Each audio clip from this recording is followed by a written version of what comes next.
Ang tugatog ng buhay. Kabanata 619. Sa puntong ito, walang ibang pagpipilian si Elena kundi ang lumuhod. Ang kanyang nakakahiyang balita ay kumalat na sa publiko. Sa ilang kadahilanan, ang mga malalaking boss sa kanyang kumpanya na lahat ay nakasex niya ay lumapit at umamin sa mga gawang iyon. Wala nang sinabi si Elena mula ngayon na makatutubo sa kanya.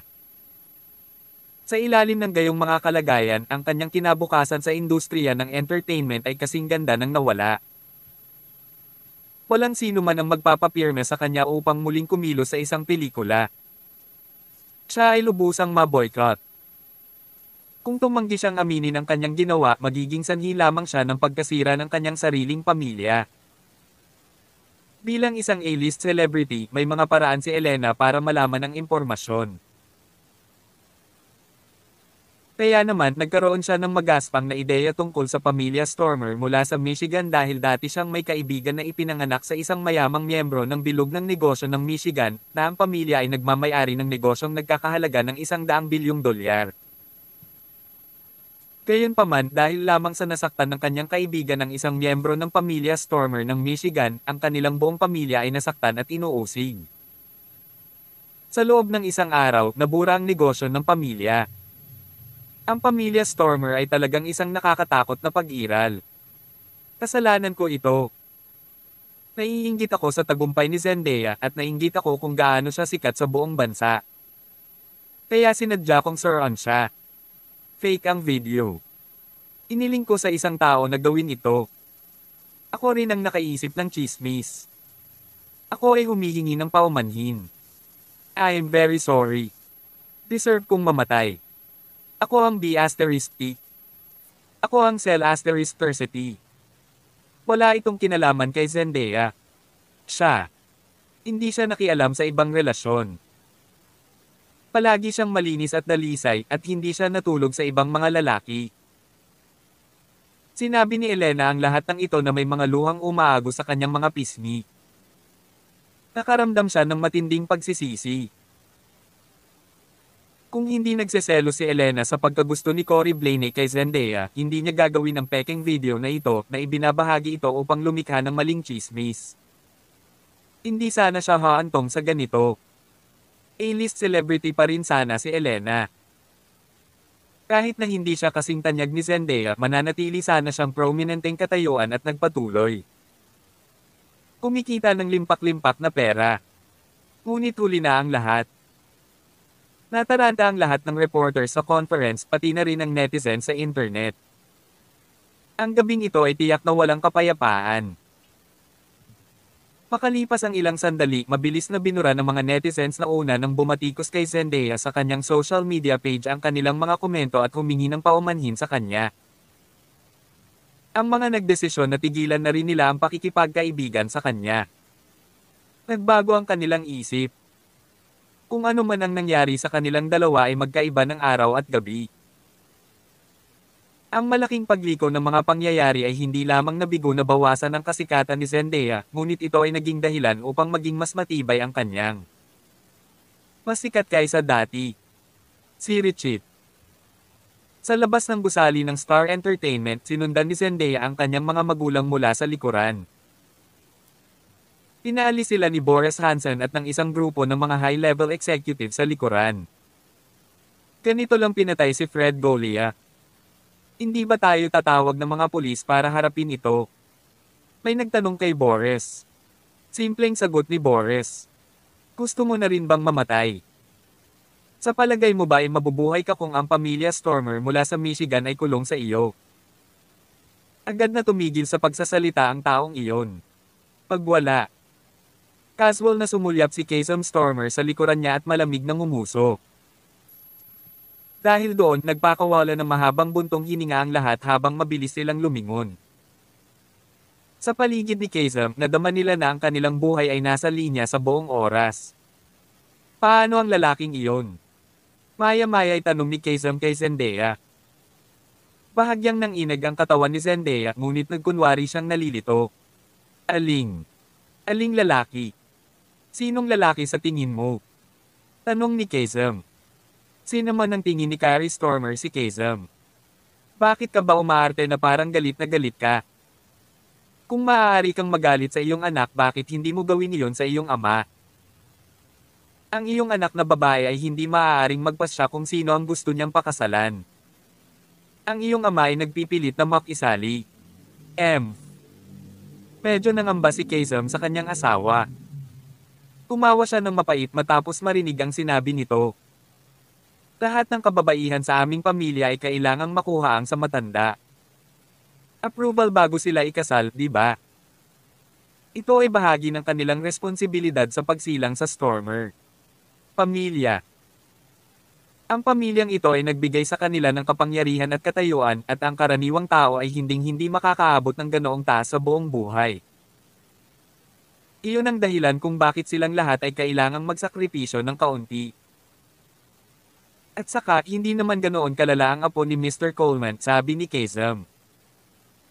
Nang marinig ito ni Zendaya ay agad siyang nakaramdam ng saksak sa kanyang puso. Naniniwala siya na si Alex ang love of her life na matagal na niyang hinahanap. Ngunit tatay, maaari mo bang sabihin kay Lolo na hayaan akong magpasya sa sarili kong kasal? Handa akong gawin ang lahat para sa pamilya. I'll even accept the hellish test, sabi ni Zendaya. Kalokohan. Galit na umungol si Kazam. Kabanata 620. Inayla ni Carrie Stormer si Zendaya Stormer na may pagtataka sa mukha. Zendaya, hindi ka dapat magkaroon ng ganoong ideya. Ang malaimpyernong pagsubok ay maaaring nakamamatay. Isa kang maislan na babae. Paano mo ito malalampasan? Ang mukha ni Kazam Stormer ay naging lubos na malungkot. Ganoon ba kahalaga sa iyo ang lalaking iyon? Ungol niya. Nakanganga mga ngipin, tumanggo si Zendaya. Papatayin ko siya. Galit na sigaw ni Kazam. 3 beses niyang iniligtas ang buhay ko. Gusto mo ba siyang patayin? Kung ganoon nga, papatayin ko ang sarili ko ngayon. Tsaka, baka hindi mo siya mapatay. Natatakot ako na mapapahiya mo lang ang sarili mo o mapatay mo pa, sabi ni Zendaya. Bulls *P. Sigaw ni Kazam. Sa wakas, nagawa ni Carrie na pakalmayan si Kazam gamit ang ilang mga salita ng payo. Gayunpaman, gustong makipagkita ni Kazam. Alex Rockefeller kaagad. He's married, biglang sabi ni Zendaya. Bigla namang natigilan ang mga magulang niya. He's married, pero pinagpapantasyahan mo ba na kasama mo siya? Siguradong nananaginip siya. Galit na galit si Kazam. Ang mga basurang tulad niya ay dapat pa ring patayin kahit 3 beses niyang niligtas ang buhay mo. Dapat may secret agenda siya. Dapat ko nang hawakan ang mga bagay sa simula. Dagdag ni Kazam. Umiling si Zendaya. Ako ang nagpapantasya at humahabol sa kanya, she insisted. Pagkatapos ng isang paghinto, sa wakas ay nagpaubaya si Zendaya. Kalimutan mo na. Alam ko. Ganyan ang buhay ng mga babae sa aming pamilya.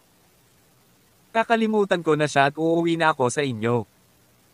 Nag-aalala si Zendaya na baka patayin talaga ng kanyang ama si Alex. Kahit na hindi niya magawa, paano ang pamilya Stormer mula sa Michigan? Maraming ekspertong manlalaban sa pamilyang iyon.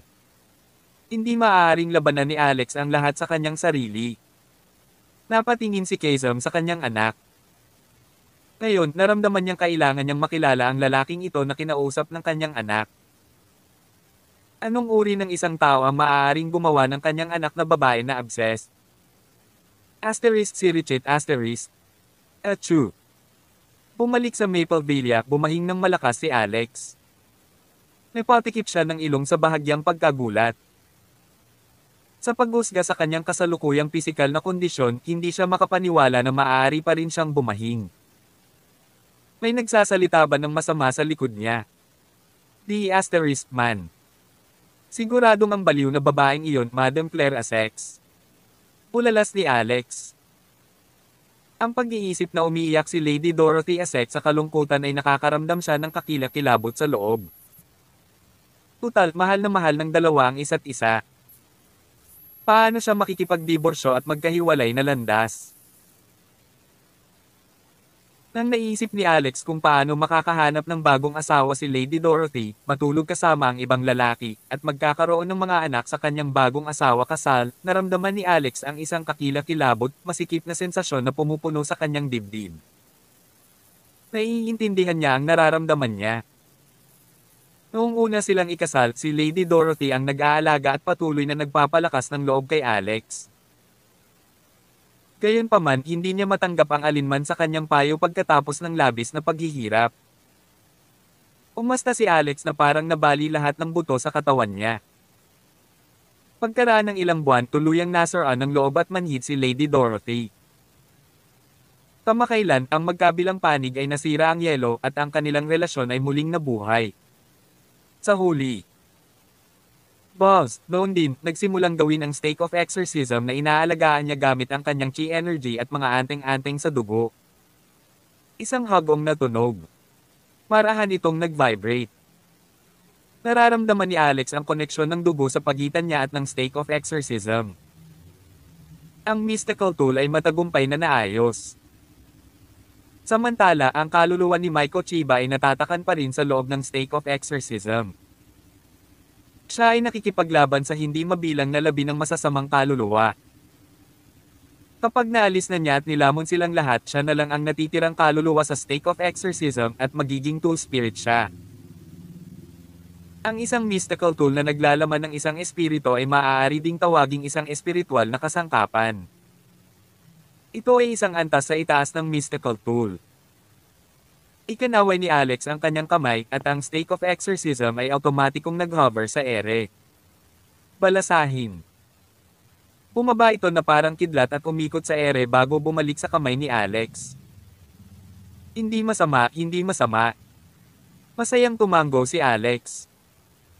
Sa sandaling iyon, nakita niya ang isang malakas na manlalaban sa labas gamit ang kanyang mental power. Agad siyang nag-walk out. Alex ay nakakita ng isang nasa katanghaliang gulang na lalaki sa looban ng villa. Sino ka? Malamig na tanong niya. Ikaw ba si Alex Rockefeller? Ako ang ama ni Zendaya Stormer. Kabanata 621. Siya talaga ang ama ni Zendaya Stormer. Bahagyang nagulat si Alex Rockefeller. Ilang saglit ay nakaramdam siya ng kaba na para bang nakikipagkita sa kanyang biyanan. Ngunit hindi nagtagal ay gamaan ang pakiramdam niya. Kamakailan, laganap ang mga chismis tungkol sa kanila ni Zendaya Stormer. Sa buong bansa. Bilang isa sa mga karakter na kasama, natural na maraming alam si Alex tungkol dito.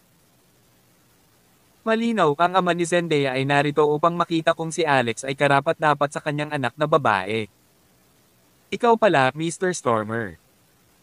I wonder, ano kaya ang dahilan ng pagbisita mo sa ganitong oras? Tanong ni Alex habang siya nakatayo sa harap ng villa, sinusuri si Kesem Stormer mula sa itaas hanggang sa ibaba. Ipinakita ni Alex ang pag-uugali ng isang tao na kapantay ni Kesem. Katulad nito, sinusukat din ni Kesem si Alex. Pinagmasdan niya si Alex mula ulo hanggang paa tapos bumalik ulit. Pagkatapos noon, bahagyang umiling si Kesem. Bilang isang normal na tao, walang nakikita si Kesem kay Alex na ginawa siyang pinakamakapangyarihang tao sa mundo. Hindi rin niya makita kung gaano kalakas ang martial arts cultivation ni Alex. Matapos pagmasdan si Alex saglit, naging malamig ang tingin ni Kesem. Naglagay siya ng hitsura ng mahusay na kataasan. Narinig ko na ikaw ay dating batang direktor ng Rockefeller Group na nagmamay-ari ng 300 bilyong dolyar sa mga asset. Matapos kunin ang mga mapagkukunan ng iyong pamilya, okupado ang iyong tahanan at pinilit ka at ang iyong pamilya ng Rockefeller. Lumabas si nanay. Hindi mo ba naisip na kunin muli ang Rockefeller Group? Bonggang tanong ni Kesem. Hinahanap mo na ba ako? Kumunat ang noo ni Alex at malamig na tanong. Umawa si Kesem. Ang paghahanap ng impormasyon tungkol sa iyo ay isang piraso ng cake. Kailangan ko pa ba talagang suriin ka? Sa isang tawag, maaari kong malaman ang tungkol sa iyo at sa iyong ninuno. Naniniwala ka ba? I don't believe it, sabi ni Alex habang umiiling. Maging si Alex mismo ay hindi malaman ang tungkol sa sarili niyang ninuno. Kung talagang nagawa ito ni Kazem, ipinapahayag ni Alex ang kanyang pasasalamat sa kanya. Ngayon, gustong malaman ni Alex kung sino talaga si Blaine Rockefeller. Matapos marinig ang sinabi ni Alex, lumala ang impresyon ni Kazem sa kanya. Pakiramdam ni Kazem ay parang nakikipag-usap siya sa mga nakababatang tao na karaniwan niyang nakatagpo, mga jocks na halos hindi gumagalang at inakala na walang nakakabuti sa kanila. Sa totoo lang, walang sapat na kaalaman ng mga ganoong tao para mapagtanto kung gaano sila kakulit. Ang 300 bilyong asset ay maaaring mukhang isang nangungunang negosyo sa California, ngunit wala itong halaga sa Michigan. Sa buong South California, hindi iyon kabilang sa nangungunang 10 negosyo. Ang pamumuhay sa isang maliit na lugar tulad nito ay limitado ang iyong imahinasyon. At saka, mukhang wala kang kahit katiting na intensyon na lumaban sa kabila. Kinukuha ang mga ari-arian ng iyong pamilya. Umiling si Kazem pagkatapos sabihin ang lahat ng ito. Tila mababa ang tingin niya kay Alex, wala pa sa mga mata nito ang panghahamak at panghahamak. Ginoo. Stormer, ano ba talaga ang gusto mong sabihin? Diretso ka. Bahagyang kumunot ang noo ni Alex. Malamig na ngumuso si Kazem. Sige. Kung ganoon, sasabihin ko ang totoo. Wala akong pakialam kung nakikipaglaro ka sa aking anak na babae o iba pa, ngunit sa aking paningin, isa kang peste. Alam mo ba kung saan si Zendaya? Nanggaling sa... Siya ay mula sa pamilya Stormer sa Michigan. Sigurado akong narinig mo na ang tungkol sa pamilya Stormer, hindi ba? Tanong ni Kazem. I haven't, umiling si Alex. Umisi si Kazem. Hindi mo alam ang tungkol sa pamilya Stormer. Gaano ka dapat walang alam? Kami, ang pamilya Stormer, ay may royal bloodline. Tayo ay may marangal na pagkakakilanlan at tayo ay mas makapangyarihan kaysa sa lahat. Pamilya sa bahaging ito ng mundo. Bilang isa sa mga anak ng pamilya Stormer, namumuhay si Zendaya na parang isang prinsesa. Samantala, para kang putik sa lupa kung ikukumpara sa kanya. Hindi ka karapat-dapat sa anak ko, sabi niya. Nagtaas ng kilay si Alex. At, pabayaan mo ang anak ko. Itigil ang anumang paraan ng pakikipag-ugnayan sa kanya. Nabalitaan ko na 3 beses mong iniligtas ang anak ko. Dito, ito ay nagkakahalaga ng 300 milyong dolyar. Kunin mo, at isaalang-alang mo itong iyong breakup fee, sabi ni Kazem. Habang nagsasalita siya, may lumabas na babae na may mapang-akit na paglalakad. Siya ay walang iba kundi si Waltz Floor. Tumawa ng mahina si Waltz. Pag-save ng kanyang buhay ng 3 beses at ang lahat ng nakukuha niya ay 300 milyong dolyar. Ay mga prinsesa. Nagkakahalaga ng maliit na ito ngayon. Kung ganoon, dapat ba akong ituring na isang reyna dahil mayroon akong 10 bilyong dolyar? Nagningning ang mga mata ni Kazem nang makita niya si Waltz, higit sa lahat dahil ito ay masyadong maganda at malandi. Pagkatapos noon, naging tense na naman siya dahil masasabi niyang martial artist si Waltz. Ang kanyang antas ng paglilinang. Sa martial arts ay wala kahit saan malapit mahina. At least, siya ay Mr. Crank. Kung ikukumpara sa pamilya Stormer, gayon paman, ano ang napakahusay tungkol sa isang Mr. Crank martial artist? Huwag kang mauna, sabi ni Kazem at umungol ng malakas. Tawag. I-freak. I-click. I-subscribe kwentong nobela. Kabanata 622. Biglang tumawa si Alex Rockefeller. May binanggit kang royal bloodline. Aling royal bloodline ka? Tumutukoy sa... Mula noong bukang liwayway hanggang sa gininto ang panahon ng Amerika, wala akong natatandaang may isang emperador na ang pangalan ay Stormer, sabi niya. Ang ibig mo bang sabihin ay noong Dark Ages? Sandali lang. Hindi maaaring tama iyon. Ang emperador ng Dark Ages ay mayroon. Charlemagne bilang kanyang apelyido, hindi Stormer. May kakilala akong emperador sa pangalang Rockefeller na nakatala sa kasaysayan. Ehe. Senior, nangangahulugan ito na ikaw ay tunay na inapo ng isang royal bloodline at ikaw ay nasa napakaranggal na katayuan. Ang iyong buhay ay malamang na nagkakahalaga ng higit sa $100 milyong. Sabi ni Waltz Floor. Galit na galit si Kasem Stormer na gusto niyang umubo ng dugo. Dalawang walang pinag-aralan na tanga. Imposibleng mga tuwiran sa inyong dalawa. Wala nang saysay na sabihin pa. Binata, tandaan mo lang ito. Mula ngayon wala ka nang gagawin sa anak kong si Zendaya. Hindi mo siya deserve, sabi niya. Tumawa ng malakas si Alex. Ganun ba kagaling ang pamilya Stormer mula sa Michigan? Paano mo nalaman na itinuturing kong putik sa lupa ang pamilya Stormer? Baka isang araw lumuhad ka sa harapan ko at sambahin ako. Utol ni Alex. Ilang beses na napangiti si Kasem. Binata, magandang maging kumpiyansa. Ngunit ang kayabangan ay maaaring magdulot sa iyo ng iyong buhay. Kalimutan mo na. Hindi ako mapakali na mag-aksaya ng oras sa pakikipag-usap sa isang makikitid na tao tulad mo. Ito lang po, sabi ni Kasem. With that, tumalikod na siya at umalis. Naisip ni Kasem na ang kanyang anak na babae ay maaaring magkaroon ng magandang mata para sa mga lalaki. Isa pa palang egoistic na bata si Alex. Kung ikukumpara sa ibang lalaki mula sa pamilyang Coleman, mas malala siya. Kung hindi dahil kay Alex. Sa pagliligtas sa buhay ni Zendaya ng 3 beses, tinuruan sana siya ni Kasem ng leksyon at ilalagay si Alex sa kanyang lugar. Kinuha ni Waltz ang tseke sa sahig na nagkakahalaga ng $300 milyong at pupunitin na niya ito. Pero pinigilan siya ni Alex. Bakit mo tatanggihan ang pera? Anyway, dumating siya at binigyan kami ng libre. Magagamit natin ito para makabili ng ilang mga pambihirang halamang gamot bukas.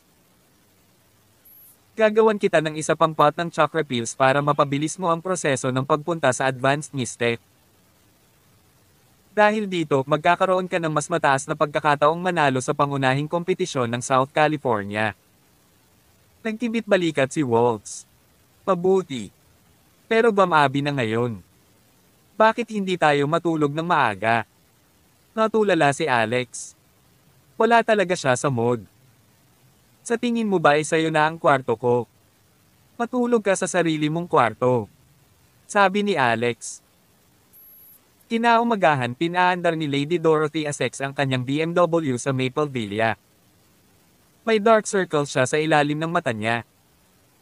Kumatok siya sa pinto ni Alex na may matalim na tingin sa kanyang mga mata. Nakapagpasya na ako. Maghihiwalay na kami. Ngayon. Tumingin si Alex kay Lady Dorothy.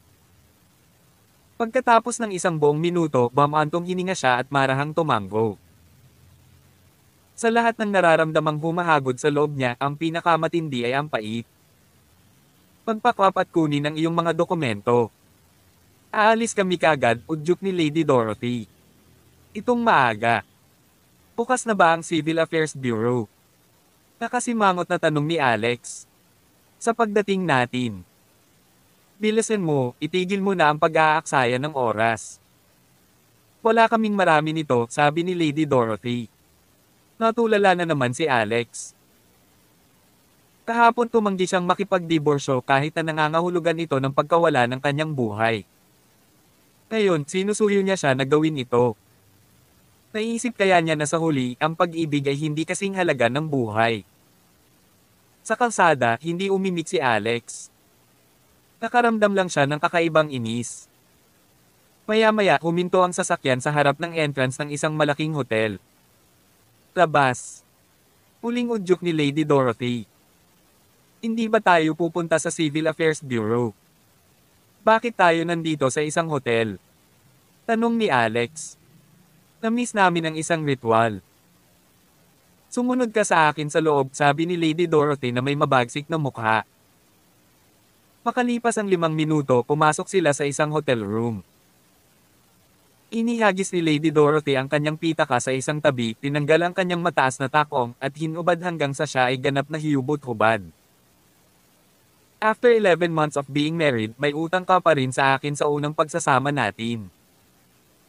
Dahil hiwalay na tayo ngayon, babayaran mo na ako ngayon. Kabanata 623. Natigilan si Alex Rockefeller nang makita ang magandang katawan ni Lady Dorothy Essex na kasing perpekto ng isang bulaklak. Walang makapaglalarawan sa kanyang naramdamang pagkadismaya habang papunta rito. Hindi pa niya natikman ang sarili niyang asawa pagkatapos ng halos isang taong pagsasama. Pagkatapos ng diborsyo, nag-isip si Alex kung sinong jerk ang makakakuha sa kanya. Ang iniisip pa lang niya ay sumasakit na ang tiyan niya. Sa kanyang sorpresa, ang mga bagay ay nagbago ng husto. Nagkaroon talaga ng regalo sa paghihiwalay para sa diborsyo. Hindi tama ito, naisip ni Alex, ano? Ano ang kahulugan nito? Pakiramdam ni Alex ay natuyo ang kanyang bibig. Parang nagliliyab ang buong katawan niya. Hindi niya alam kung saan titingin. Hindi ka ba nagreklamo na hindi ko ginampanan ang aking mga tungkulin bilang iyong asawa? Kasal pa kami ngayon. Responsibilidad ko ito.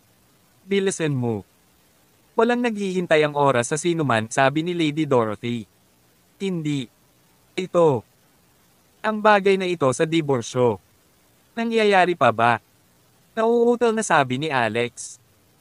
Pag-usapan natin yan mamaya. Inala ko ngayon na mayroon kang erectile dysfunction, sabi ni Lady Dorothy. Ano ang sinabi mo? Tanong ni Alex. Matagal nang nagpasya si Lady Dorothy. Kaya naman madaling araw pumunta na siya para i-book ang silid ng hotel na ito. Naligo pa siya at ang bango na niya ngayon.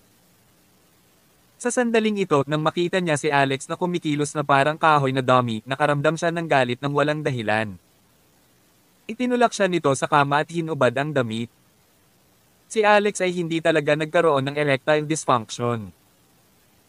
Pagkalipas ng ilang segundo, lumipat siya mula sa pagiging pasibo tungo sa pagiging aktibo. Nakalimutan niya ang lahat tungkol sa paghihiwalay nila. Kung kaya pa niyang magpigil sa ganoong sitwasyon, lalaki pa ba siya? Agad na tumaas ang temperatura sa kwarto. Si Alex ay ganap na naging isang hayop. Halos parang bowl ang apoy sa dibdib niya. Lumipas ang isang taon at hindi pa niya ginalaw ang kanyang asawa. Sa pamilyang Essex, kinailangan niyang tiisin ang kakilakilabot na pang-iinsulto ni Madam Claire Essex tungkol sa kung paano siya naging isang basura, isang taunan, at na hindi niya magagawa ang anuman. Ginawa mismo ni Madam Claire ang lahat para mapalayas siya sa bahay. Wala ba siyang nakukulong galit? Siyempre, ginawa niya. Wala lang siyang choice kundi pigilin ito. Paano si Lady Dorothy? Kailangang aminin ni Alex na mahal niya ito. Ngunit mayroong isang napakaraming pagkakataon na hindi niya magawa. Maunawaan o magtiwala ng sapat sa kanya. Ang mga taong hindi kailanman personal na dumaan sa gayong kawalan ng pag-asa sa buhay ay hindi kailanman mauunawaan ito. Hindi ba naisip ni Lady Dorothy na talo din siya? Hindi ba siya pumikit nang insultuhan siya ng kanyang ina at kapatid? Pero bakit naging talo si Alex? Iyon ay dahil kailangan niyang alagaan ang kanyang ina sa ospital. Kung hindi, sino ang mag-aalaga sa kanya? Kinailangan pa niyang asikasuhin ang lahat ng mga gawain para sa tatlong babae sa pamilyang Essex. Bagamat ang pagiging isang lalaking yaya ay nagmukha siyang taunan, ito ay kinakailangan. Hindi ba? Sumabog sa galit si Alex. Naipon niya ang lahat ng galit na ito sa loob ng halos isang taon. Ngayon, lahat ng ito ay inilabas. Scoop! Binuhat niya si Lady Dorothy at mapuusok na hinalikan.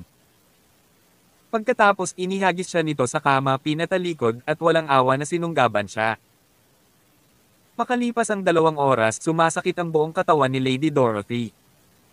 Naluluha siya. Hayop ka. Singhot. Hindi ka tao. Ikbi. Lumuhad si Lady Dorothy sa lupa at humagulgol.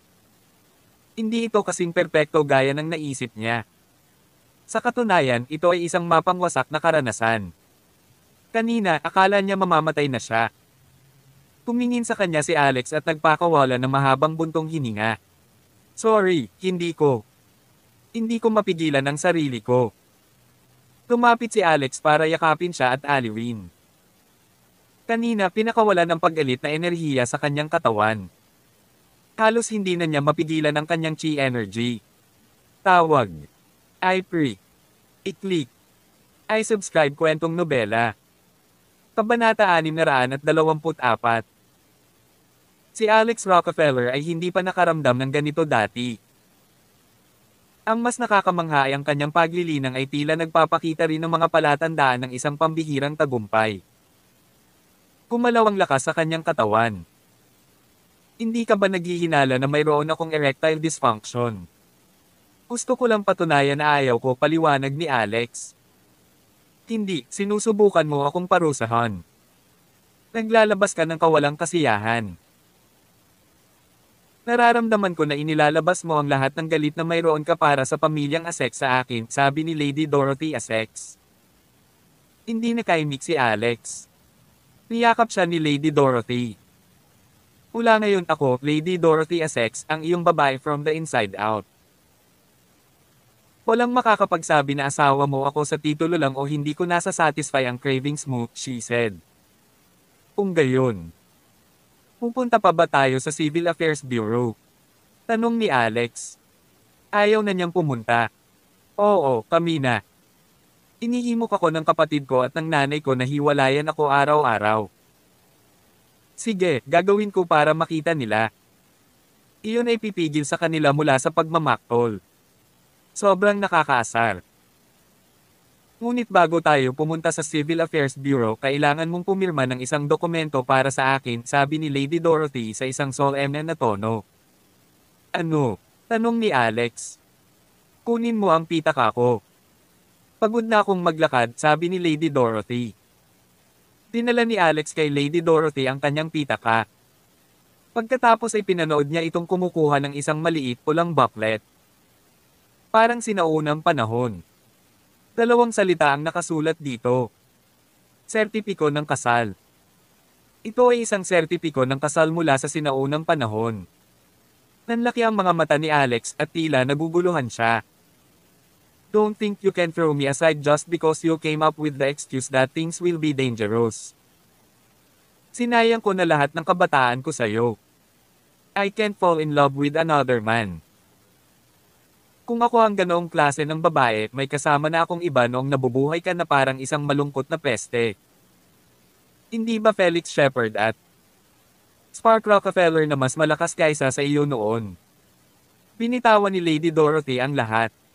Nakahinga ng maluwag si Alex. Ngayong mayroon na silang S at X, natural na hindi niya ito mabitawan. Pero player ka.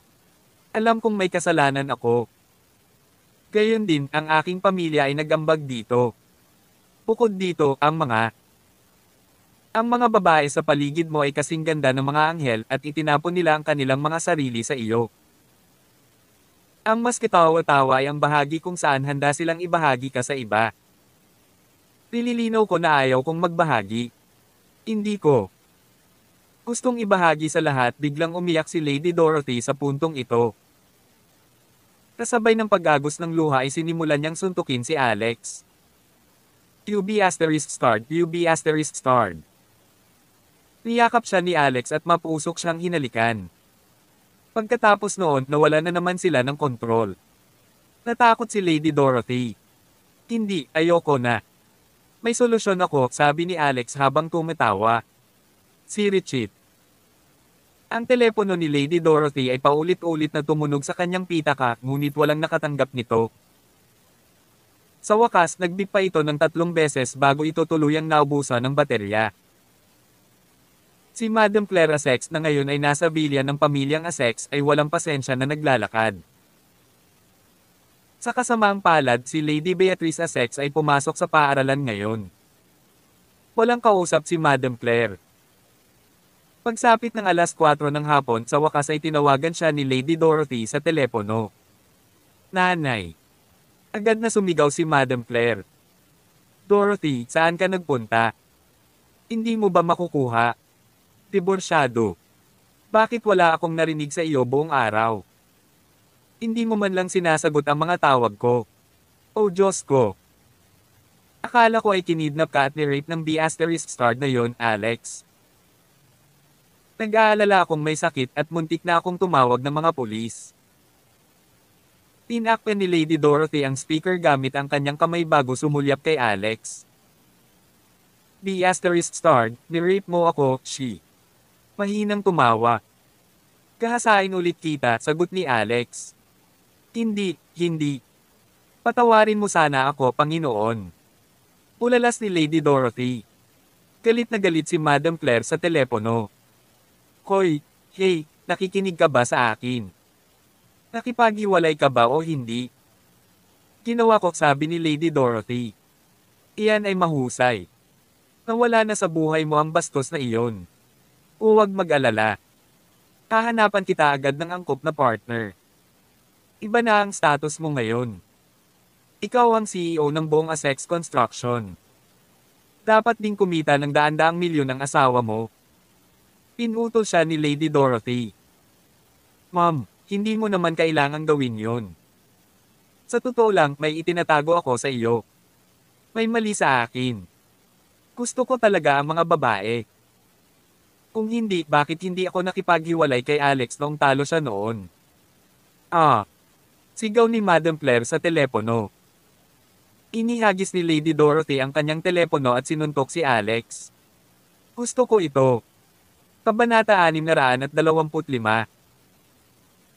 Kasabay nito, sa Universidad ng California, si Lady Beatrice Essex ay naging abala buong araw mula nang magsimula ang paaralan. Nakahinga na siya sa wakas. Bilang isang opisyal ng klase, isang miyembro ng Student Council, at isang pangunahing miyembro ng Female Flute Society ng universidad, siya ay abala sa lahat ng oras. Hindi lang siya maganda, sikat din siya sa buong campus. Ang mga tao ay lalapit sa kanya para humingi ng tulong para sa lahat ng uri ng mga bagay. Ngayon ay magiging isang buong araw para sa kanya. Hindi lamang siya ang namamahala sa oryentasyon, ngunit kailangan niyang ayusin ang mga pulong sa club at makipagkita sa kanyang klase. Mga opisyal. Ngayong matatapos na ang araw ng pag-aaral, sa wakas ay makakapagpahinga na siya. Beatrice. Maya-maya pa, maraming tao ang dumating. Sila ay sina Wilson Jordan, Sam Culver, at ilang iba pang kabataan. Lalaki at babae.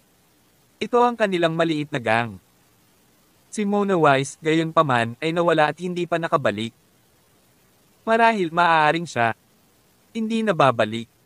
"Bakit kayo nandito?" tanong ni Lady Beatrice.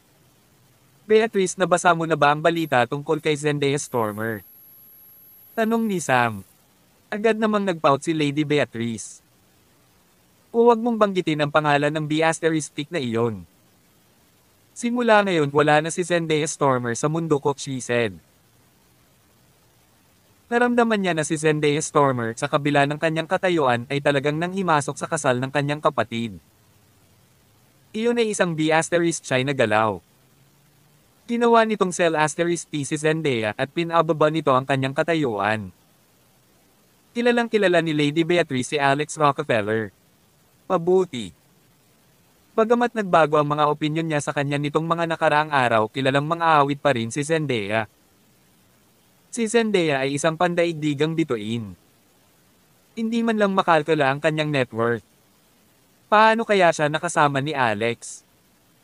Kung hindi nito ginawang B** si Zendaya, ano?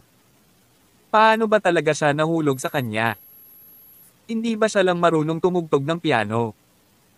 Ang pakikipagrelasyon sa isang pianista ay isang tunay na walang kahihiyang gawa. Nagpa siya si Lady Beatrice na magiging anti-fan siya magpakailanman. Huwag. Agad na sabi ni Wilson. "Beatrice, I bet hindi ka nanood ng balita kagabi.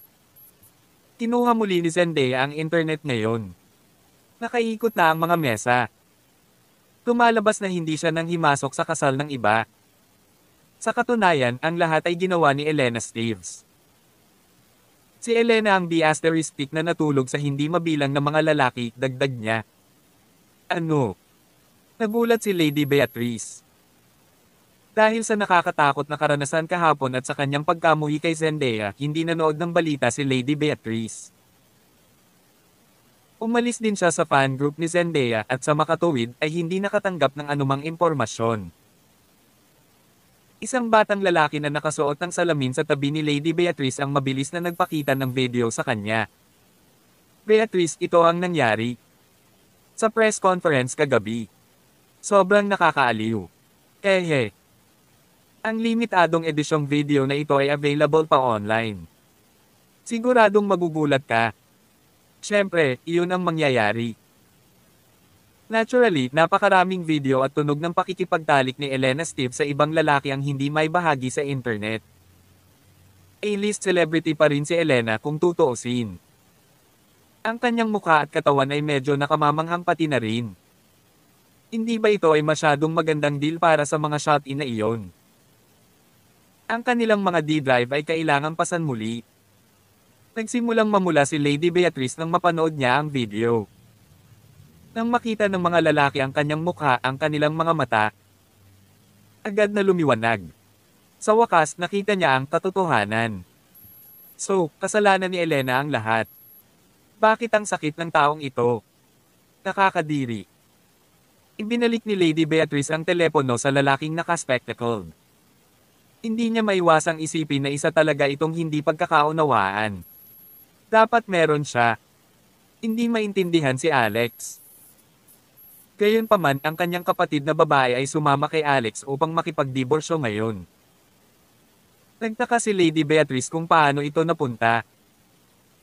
Pagkatapos nito, nagbahagi si Wilson ng isa pang nakakagulat na balita. Beatrice, inanunsyo lang ni Zendaya na aalis na siya sa entertainment industry for good. Ano ang sinabi mo? Tanong ni Lady Beatrice. This time, tumalon siya. Nakonsensya na siya sa hindi pagkakaunawaan ni Zendaya, iniisip na may relasyon siya sa kanyang bayaw. Ngayong nadiskubre niyang huminto na si Zendaya sa entertainment industry, mas lalong kumirat ang kanyang puso. Pakiramdam niya ay siya ang nag-iisang dahilan ng tuluyang pag-alis ni Zendaya sa industriya. Mabigat ang loob, umuwi si Lady Beatrice. Tawag. I-pre. I-click. I-subscribe kwentong nobela. Kabanata 626. Nakita ni Lady Beatrice Essex na bumalik ang kanyang kapatid at isang divorce certificate ang nasa coffee table. Halo-halo ang nararamdaman niya nang makita ang papel. Kahapon gumamit ng kutsilyo si Madam Claire Essex at pinilit si Lady Dorothy na makipagdiborsyo. Tinampihan din ni Lady Beatrice ang kanyang ina noon. At ngayon, bagamat ang diborsyo ay talagang dumaan, hindi siya masaya. Hindi mabura ni Lady Beatrice ang imahe ni Alex Rockefeller na sadyang sinasaksak ang sariling tiyan mula sa kanyang isipan. Hindi niya makalimutan ang eksena, ang tingin sa mga mata ni Alex, at ang malungkot na paraan ng pag-ubo niya ng dugo. Ang lahat ng ito ay permanenteng nakatatak sa kanyang isipan. Hindi niya malilimutan ang mga larawang iyon sa buhay na ito. Biglang naisip ni Lady Beatrice ang lalaking nakamaskara. Para sa ilang kadahilanan, naramdaman niyang ganoon din ang ibinigay ni Alex. Vibe sa panahon ng insidente. Si Alex kaya talaga ang lalaking nakamaskara. Matapos ang pag-iisip na ito ay sumagi sa kanya, naramdaman ni Lady Beatrice na para siyang sinapian. Hindi niya malis ang iniisip. Malayo. Nay, mali ang pagkakaintindi namin ni Alex. Walang namamagitan sa kanya at kay Zendaya Stormer. Nilinaw na ang lahat sa press conference. May isang taong sadyang lumikha ng chismis upang maling akusahan sila, sabi ni Lady Beatrice. Si Madam Claire Essex ay hindi naabala. E ano ngayon? Nakuha namin ang mga papeles ng diborsyo. Ang lahat ay pangwakas. Ito ay isang magandang bagay. Alam mo ba kung gaano ako katagal naghintay para sa divorce certificate na ito? Inaabangan ko ito simula noong araw na ikinasal sila. Ngayon, natupad na ang hiling ko. Natutuwa ako. Mula sa Ngayon, hindi na ako isasama sa talunan na iyon. Sumayaw si Madam Claire, halos kumakanta ng isang himig. Pinagmasdan ni Lady Beatrice ang kanyang ina. Ito ang unang pagkakataon na naramdaman niya na maaaring medyo baliw ang kanyang ina. Oh, tama. Sa tingin mo ba abnormal ang ate mo? Biglang tanong ni Madam Claire. Ano ang ibig mong sabihin ng abnormal? Natigilan si Lady Beatrice. Yung sexual orientation niya. Sa tingin mo, may gusto ba siyang babae? Tanong ni Madam Claire. Siyempre hindi. Weird ka. Mahal na mahal niya si Alex. Sigh. Masisisi lamang ni Alex ang kanyang sarili sa pagkakaroon ng isang kakilakilabot na kapalaran, sabi ni Lady Beatrice. Biglang naisip ni Lady Beatrice kung paano nga ba talagang isang bagay na hiwalayan ni Alex ang kanyang kapatid kung siya talaga ang lalaking nakamaskara. Nang marinig ito ni Madam Claire, agad siyang natuwa. Dati, nabigla talaga siya. Naisip niya na baka tomboy ang anak niya. Masyadong nakakatakot na prospect iyon. Ngayong naisip na niya ito, malamang na sinabi ito ni Lady Dorothy dahil masama ang pakiramdam niya. Ayos lang sana. Magiging okay na si Lady Dorothy pagkatapos ng ilang buwan.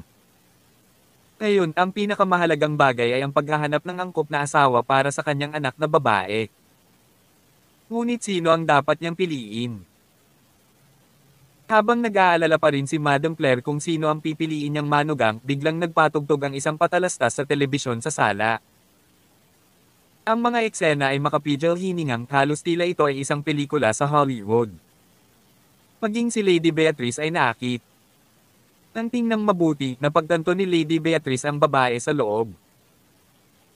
Advertisement ay ang kanyang super idolo, Zendaya Stormer. Sa eksena, napakaganda ni Zendaya na tila wala sa mundong ito. Sa katunayan, mas malapit siya sa isang reincarnated na anghel. Natigilan ito maging si Madam Claire.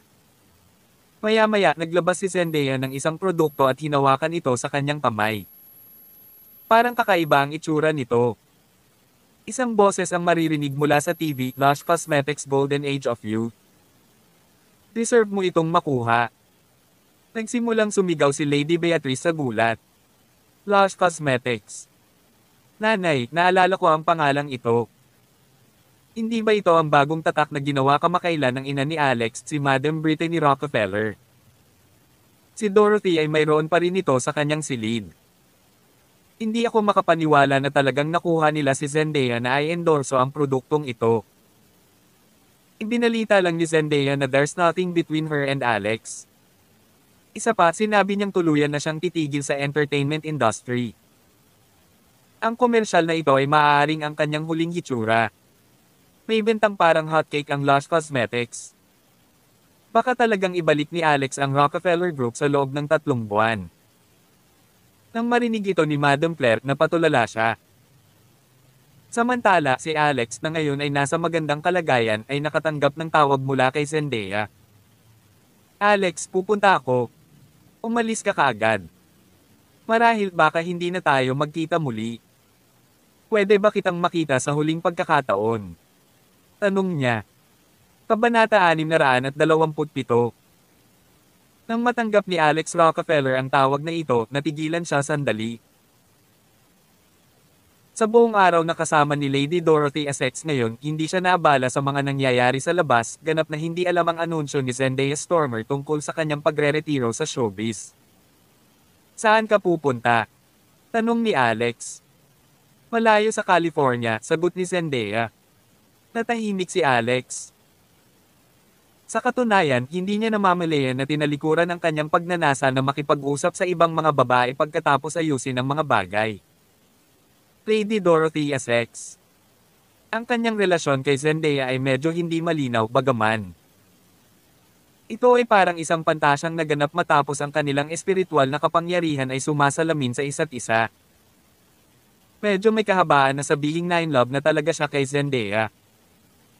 Sa pagitan ni Zendaya at Lady Dorothy, tiyak na pipiliin niya si Lady Dorothy. Napakaraming pinagdaanan nilang magkasama kabilang ang mga hamon na naglalagay sa kanilang buhay sa panganib pati na rin ang halo-halong damdamin ng pagmamahal at poot. Gayunpaman nang sabihin ni Zendaya na gusto niya itong makita sa huling pagkakataon bago siya umalis, walang dahilan si Alex para tanggihan siya. Naisip niyang mabuti na rin sigurong nagkita rin sila. Ang pagwawakas sa malapanaginip na ito, hindi sinasadya. Ang relasyon ay isang magandang paraan para makabawi kay Lady Dorothy. Sige. Saan tayo magkikita? Agad na sabi ni Alex. Magkita tayo sa Willow Lake. May mahanjing pavilion doon. Hihintayin kita, sabi ni Zendaya. Sige. Ngunit hindi akalain ni Alex na ang desisyong ito ay magiging dahilan para mahulog siya sa isang kasabihang hukay na siya. Hindi makaalis. Kalahating oras na ang nakalipas, unang naisin ni Kazam at Carrie Stormer na ibalik si Zendaya sa Michigan. Ipapakilala nila si Zendaya sa isang batang henyo mula sa pamilyang Coleman ng Missouri, isang blind date. Marahil hindi nagtagal, ikakasal na sila at magkakaanak. Si Zendaya ay mananatili sa bahay upang palakihin ang kanyang mga anak at maaari siyang maging isang babae na walang partikular na layunin sa buhay. Gayunpaman, nag-aatubili si Zendaya. Naniniwala siya na ang pagkakaroon ng parehong panaginip mula noong siya ay bata ay hindi nagkataon lamang. Naniniwala rin siya na siya ay ipinanganak upang hanapin ang taong iyon sa kanyang mga panaginip. Ngayong sa wakas ay nahanap na niya siya. Ang tadhana ay gumawa ng kalokohan sa kanya. Sa oras na magkita sila, may asawa na siya. Si Zendaya, samantala, ay ipinanganak sa pamilya Stormer. Kaya naman, minsan, gusto niyang ipaglaban ito. Umupo siya sa harap ng piano at humarap sa kanyang mga magulang. Nanay, tatay. Bago tayo umalis ng California, gusto kitang kantahan ng isang kanta. Ito ay isang espesyal na pagganap mula sa akin para sa iyo. Dahil gusto ng kanilang anak na kumanta para sa kanila, natural na hindi sila tumanggi bilang kanyang mga magulang at lahat. Dahil dito, pagkanta ni Zendaya ay nakatulog ang dalawa sa sopa. Binigyan si Zendaya ng kapangyarihang pangkaisipan at pagkatapos matutunan ng mga kasanayang kontrolin ito mula kay Alex, natagpuan niya ang kanyang sarili na nakakagawa ng higit pa at higit pang mga bagay. Halimbawa, maaari niyang maimpluwensyahan ang mga emosyon, kontrolin ang isip, at maging pagsagawa ng hypnosis. Na-hypnotize niya ang sarili niyang mga magulang. Pagkatapos nito, hiniling niya kay Alex na makipagkita sa kanya sa Willow Lake. Si Richie. Alas 8 ng gabi, nakilala ni Alex si Zendaya sa Willow Lake. Agad siyang naakit sa napakarilag nitong mukha at halos hindi niya maalis ang alindog nito.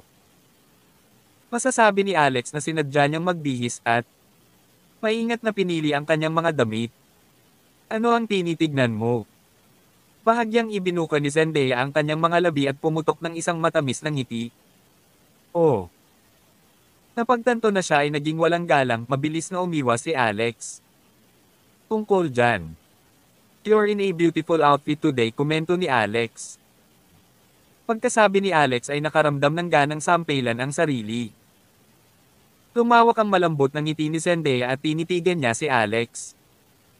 Paano naman ako? Ito ay isang napaka-agresibong tanong. Tawag. I-freak. I-click. I-subscribe kwentong nobela. Kabanata 628. Tawa ng tawa si Alex Rockefeller, syempre, mas maganda ka, sabi niya. Matikas na umupo si Zendaya Stormer. Sa pagkakataong ito, naging sanhi ako ng eskandalo sa iyo at sa amin. I'm really sorry. Ginawa. May hindi maintindihan ng asawa mo pagkatapos nito. Napabuntong hininga si Alex. Naghiwalay kami ngayon. Pagkasabi ni Alex ay gustong sampelan ulit ang sarili. Ano ba? Itong mabahong bibig ko. Bakit ko nasabi? Isip ni Alex. Agad na lumiwanag ang mga mata ni Zendaya at bumilis ang tibok ng puso niya. Parang nakakita siya ng kislap ng pag-asa. Siya. Ayokong palampasin ang nakatakdang pagkakataong ito. Nakatadhana silang magsama. Paano niya palalampasan ang pagkakataong ito? Dahil ba sa akin? Tumigilid siya at mahinang nagtanong. Hindi naman, sagot ni Alex. Medyo narinig ko na kayo. Mukhang hindi maganda ang pakikitungo sa iyo ng pamilyang Essex. Narinig ko yun, lady. Pinahihirapan ka ng ina ni Dorothy at ang tingin niya sa iyo ay isang tinak sa laman. Noong nakaraan, tinatrito kanya na parang yaya, sabi ni Zendaya. Ikanaway ni Alex ang kanyang kamay. Kalimutan mo na bakit mo ito ilabas. Pag-usapan na lang natin ang tungkol sa iyo. Inanap ako ng tatay mo kahapon. Hindi ko inaasahan na ang pamilya Stormer ay manggagaling sa isang royal bloodline. Umiling si Zendaya. Ito ay mas katulad ng nahulog na royalty. Kung hindi, hindi sila maglilibot upang subukang pakasalan ang mga anak na babae ng pamilya sa mga mayayamang pamilya doon. Alex, may gusto akong sabihin sa'yo. Sa wakas ay nagpasya siyang huminto sa kabog sa paligid ng bush. Biglang hinawakan ni Zendaya si Alex sa kamay. Nagulat si Alex. Ano ang gusto mong sabihin sa akin? Tanong niya. Gusto kita. Ulalas ni Zendaya. Hindi ba hiwalay na kayo ngayon? Kung ganoon, gusto mo bang makasama ako? Bakit hindi tayo tumakas sa isang lugar? Maaari tayong pumunta sa ibang bansa sa isang lugar kung saan walang ibang tao. Bibili tayo ng isang isla sa karagatang Pasipiko, mamuhay ng isang reclusive na buhay at dadalhin ko ang iyong mga anak. Nagpatuloy si Zendaya. Natigilan si Alex. Ito ay masyadong direkta. Ang problema ay sa harap ng ganoong alok mula kay Zendaya na tukso siyang mag-oo. Sa totoo lang kung ito ay sinumang tao, 99% sa kanila ay sumang-ayon. Ngunit sa wakas ay marahang umiling si Alex. Hindi, ako. Hindi ko masasabing oo. Bakit? Natatarantang tanong ni Zendaya. Ito. Napakakomplikado. Marami pa akong dapat gawin. Halimbawa, kailangan kong mag-higanti. Kaya pasensya na, paliwanag ni Alex. Tumingin si Zendaya sa kanya at tumawa ng mapait. Ito ay ang aking kakulangan ng kapalaran. Pagkatapos bumalik sa aking pamilya sa pagkakataong ito, maaaring ito ay isang permanenteng problem. Bago ako umalis, maaari mo ba akong bilhan ng inumin? Isipin mo ito bilang pagpapaalis sa akin, sabi niya. Tumanggo si Alex. Siyempre, hindi yun magiging problema. Uminga ng malalim si Zendaya at itinuro ang Willow Lake. Punta tayo dyan.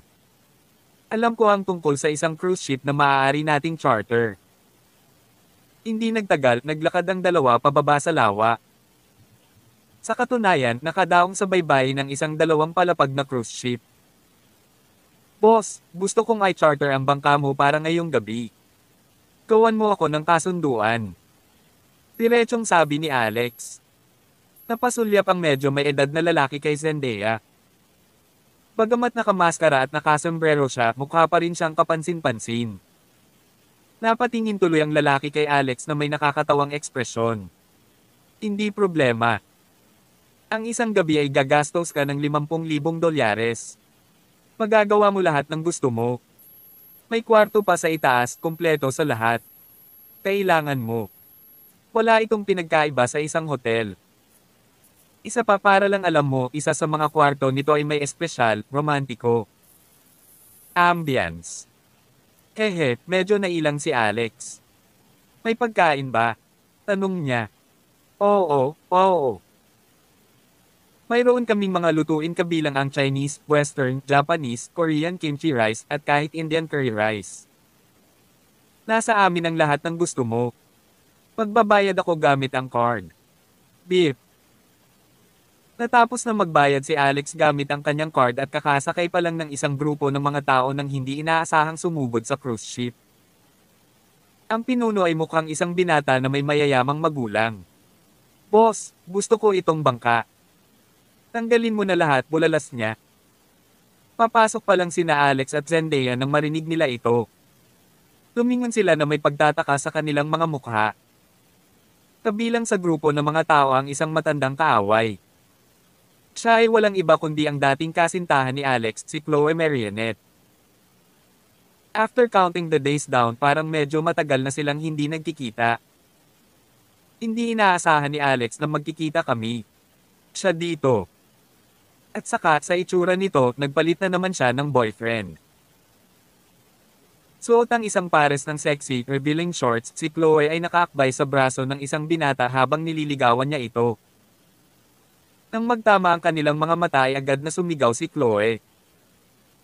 Hoy, Alex Rockefeller, ikaw na, talo ka.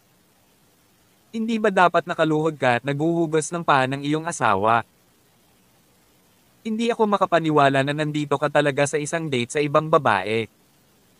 Ayaw mo na bang alagaan ang asawa mo? Kabanata 629. Aminado, muntik nang mamatay si Chloe Marionette matapos bugbugin ni Heath Accordo. Sa katunayan, mayroon siya. Personal na nasaksihan kung gaano kakilakilabot ang mga galaw ni Alex Rockefeller. Dapat ay natuto na siya sa ganoong karanasan, alam kung kailan siya atras at itigil ang panggugulo kay Alex. Gayunpaman, ang lalaki sa kanyang mga bisig ay hindi ordinaryong tao.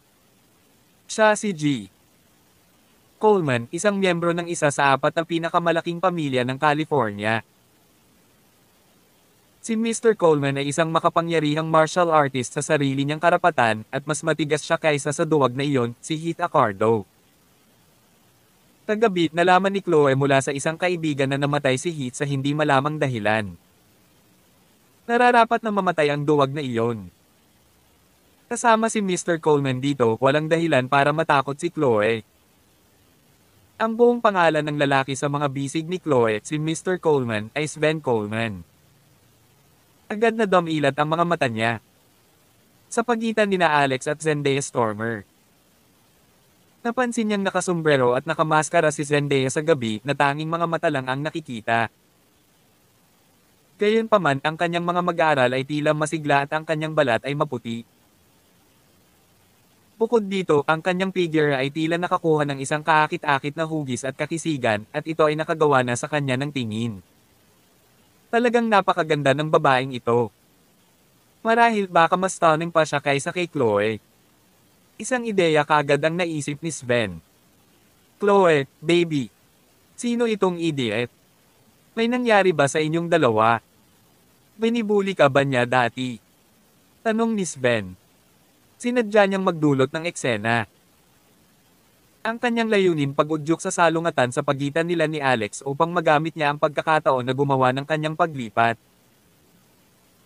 Agad na hinigpitan ni Chloe ang pagkakahawak sa braso ni Sven habang dinidiin ang dibdib nito sa kanya. Ginoo. Coleman, ito. Ilang beses akong binubuli ni Jerk. Hindi lang niya ako sinampal pero gusto pa niyang nagawin niyon sa akin. Ako ay dalisay at malinis. Kung talagang tinapakan niya ako, mahihiya akong makasama ka, Mr. Coleman. Ay hindi. Sumasang-ayon ka. Hihihi. Anong artista? Single ni Alex. Sa kabila ng maraming bagay na ginawa niya na maaaring magdulot ng kamatayan, ang babaeng ito ay maaari pa ring mamuhay ng isang buhay na puno ng kahali-halina. Ito ay tiyak na itinuturing na isang talento. Sarcastic na tawa ni Alex. Chloe Marionette, kung ituring kang malinis at dalisay, walang kahit isa. Bahid na babae sa mundo. Gusto kong magtanong. Naka-recover ka na ba sa syphilis mo? Ngayong binanggit ito ni Alex, ginamit niya ang kanyang observational chip para i-scan ang kanyang katawan at napagtanto na mayroon ang kanyang karamdaman. Talagang gumaling. Galit na galit si Chloe. Ginoo. Coleman, tingnan mo. Nakakadiri ang lalaking ito. Dahil lang hindi niya ako makukuha siya. Sinadyang siraan ako. Hindi mo alam kung gaano siya katalo. 1 taon na siyang ikinasal, ngunit virgin pa rin ang kanyang asawa. Siya ay halos walang silbi. Ang tanging ginagawa niya ay yakapin ang mga paa ng kanyang biyenan sa buong araw. Mr. Coleman, kailangan mong ipaghiganti ako. Ibinigay ko sa iyo ang aking unang pagkakataon. Pagmamakaawa ni Chloe. Chloe, baby, syempre, naniniwala ako sa iyo, Sven. Iyon ay dahil nakakita ng dugo si Sven noong nag-S*** sila. Sa oras na iyon, si Chloe ay tila nasa isang hindi matiis na dami ng sakit. Syempre, walang ideya si Sven na si Chloe ay peke ang lahat. Siya ay sumailalim sa operasyon upang matiyak na siya ay dumudugo sa panahon ng S***X. Nagkakahalaga ito ng $2,000, ngunit ang mga benepisyong natanggap niya bilang kapalit ay 100 o kahit 1,000 ulit pa. Umawa si Sven. May dahilan na siya ngayon para gawin ang gusto niya. Matapos masulyapan si Zendaya, bumaling siya ng mabangis na sigaw kay Alex. You piece of she asterisk T. How dare you slander my girlfriend at binubuli pa siya. Sabihin mo sa akin ano ang gagawin mo tungkol dito. Agad na nagsipasukan ang mga kasama ni Sven. Ikaw ay isang walang kwentang basura. Mas masahol ka pa sa aso. Tingnan mo, may pampublikong banyo doon. Pakainin natin siya ng tae sa loob. Haha. Iyan ay hindi isang masamang ideya. Chloe, maganda, ano sa tingin mo? Umalaklak si Chloe. Sa tingin ko ito ay maaaring maging isang magandang ideya. Hindi na kinaya ng may-ari ng cruise ship. Binayaran na siya ni Alex ng $50,000. Kaya naman, agad namang humakbang ang lalaki. Lahat naman, I think there's been a misunderstanding. Bakit hindi natin pag-usapan ng mapayapa ang mga bagay-bagay para sa akin? Bago pa niya matapos ang kanyang pangungusap, may sumipa sa kanya at siya ay nahulog na gumulong sa lupa. Ang nakabangga sa kanya ay isang binatang basket at maputlang mukha. Para sa iyong kapakanan. Sino ka? Alam mo ba kung sino ang lalaking ito? Siya ang young master ng pamilya Coleman mula sa California, si Mr. Coleman. Pag-isipan mo. Kaya mo bang mag-utos ng ganoong kalaking paggalang mula sa kanya?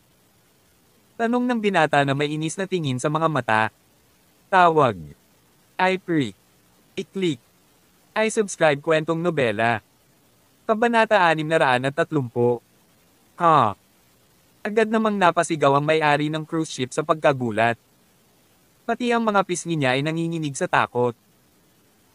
Ang pamilyang Coleman ay pumangalawa sa 4 na pinakamaimpluwensyang pamilya sa California. Paano kayang masaktan ng isang hamak na may-ari ng isang cruise ship na tulad niya ang isang taong mula sa ganoong background? Ang isang solong pangungusap ay sapat na upang masira ang kanyang negosyo sa California. Sa katunayan, maaaring hindi na niya makita ang bukas. Pumayo ang may-ari at nagmamadaling humingi ng tawad. Ako ay humihingi ng paumanhin. Sorry talaga.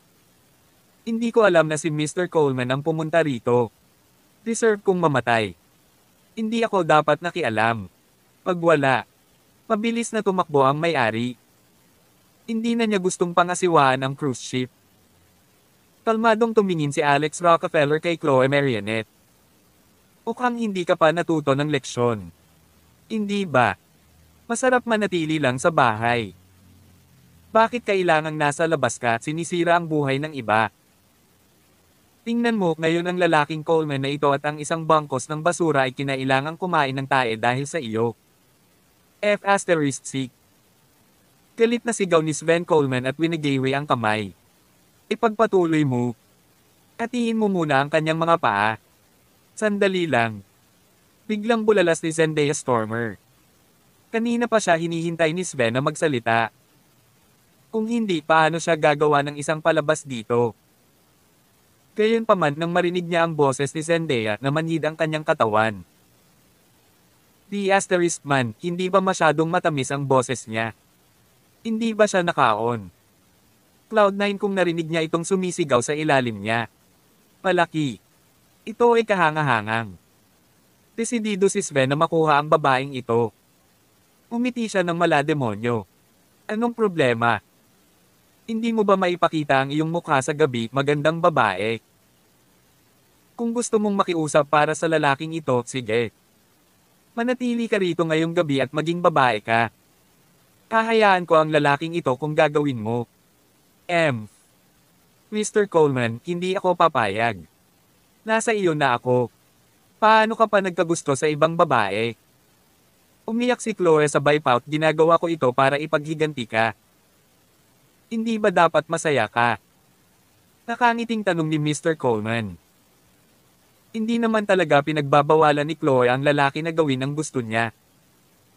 She was just being petty. Ang mga taong tulad ni G. Coleman ay hindi posibleng pakasalan siya. Ngunit kung makakakuha siya ng sapat na benepisyo, bakit siya matatakot? Ibang babae ang nasa picture. Ginoo. Coleman, kailangan mong ipaghiganti ako ng maayos. Ay cheer kita gamit ang bandila. Agad na sabi ni Chloe. Walang hiya. Malamig nang umuso si Zendaya. Walang hiya. Hindi mo sasabihin yan pagdating ng panahon. Halika, magandang babae, tanggalin mo muna ang iyong sombrero at ang iyong maskara. Let me see your beautiful face, sabi ni Sven sabay abot ng kamay. Sa sumunod na segundo, hinawakan ni Alex si Sven sa kanyang pulso at pinilipit ito hanggang sa pumutok ito sa isang crack na nakakasakit. Ang pulso ni Sven ngayon ay tila nakayuko sa isang nakakatakot na anggulo. Oh! Sumigaw si Sven na parang baboy sa ibabaw ng slaughter table. Hindi niya akalain na si Alex ay maaaring maglakas loob na gumawa ng isang bagay na malupit kapag inihayag na ang kanyang pagkakakilanlan. Ikaw, jerk. How dare you break my hand? Sigaw ni Sven.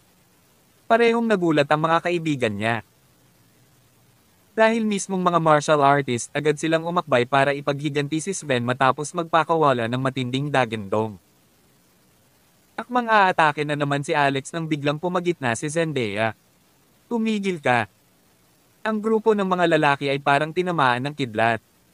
Nanlamig ang kanilang mga katawan sa pwesto. Kung paanong medyo nagulat si Alex at kasabay nito, naramdaman ni Zendaya ang pag-activate ng kanyang mental power siya. Nagsimulang magsalita ng mahina. Hindi ka ba interesado sa tae sa inidoro? Umanap ka ng tae at kainin mo kung may makita ka. Kung wala kang mahanap, hanapin ito sa ibang banyo. Ano man ang mangyari, dapat mayroon kang isang buong pagkain ng tae ngayon. Ang mahinahon at banayad na boses ni Zendaya. Lumitaw ang grupo ng mga lalaki na parang narinig nila ang boses ng isang anghel. Isang ecstatic look ang bumungad sa kanilang mga mukha. Pagkatapos ay sabay-sabay silang tumango, sumigaw ng matunog na oo at tumakbo palabas ng cruise ship upang maghanap ng tae. Malakas na sinigaw ni Sven ang kanilang mga pangalan, ngunit tila hindi sila tinatablan ng kanyang mga yelo. Ang tanging nagawa nila ay ang pag-aagawan upang makarating sa pinakamalapit na palikuran. Kabanata 631. Nagulat si Sven at Chloe Marionette. May mali sa ulo ng tatlong lalaking iyon, tama ba? Bakit sila biglang nabaliw? Ginawa. Pumunta talaga sila sa palikuran at nakahanap ng makakain. Maging si Alex ay nagulat at kailangan niyang bigyan ng double take si Zendaya. Mahusay ang kanyang pandinig at malinaw na naririnig niya ang nangyayari sa banyo sa tatlo. Ito ay sapat na madaling sabihin na sila ay talagang kumakain ng isang bagay. Ganyan ang lawak ng mental na kapangyarihan ni Zendaya. Natigilan si Sven, nalaglag ang panga. Nabali ang braso niya pero maayos naman ang mga paa niya. Agad siyang sumugod para makita ang sarili. Nang gawin niya yun, nalungkot siya sa nakita. Blarg. Naging berde ang mukha ni Sven at tumakbo siya palabas para sa mukha. Nang makita niya sina Alex at Zendaya na naglalakad palapit sa kanya, bumalot sa loob ang hindi maipaliwanag na takot lalo na nang makita niya ang nakabalot na mukha ni Zendaya. Nagbigay ito ng A. Misteryoso at nakakatakot na vibe.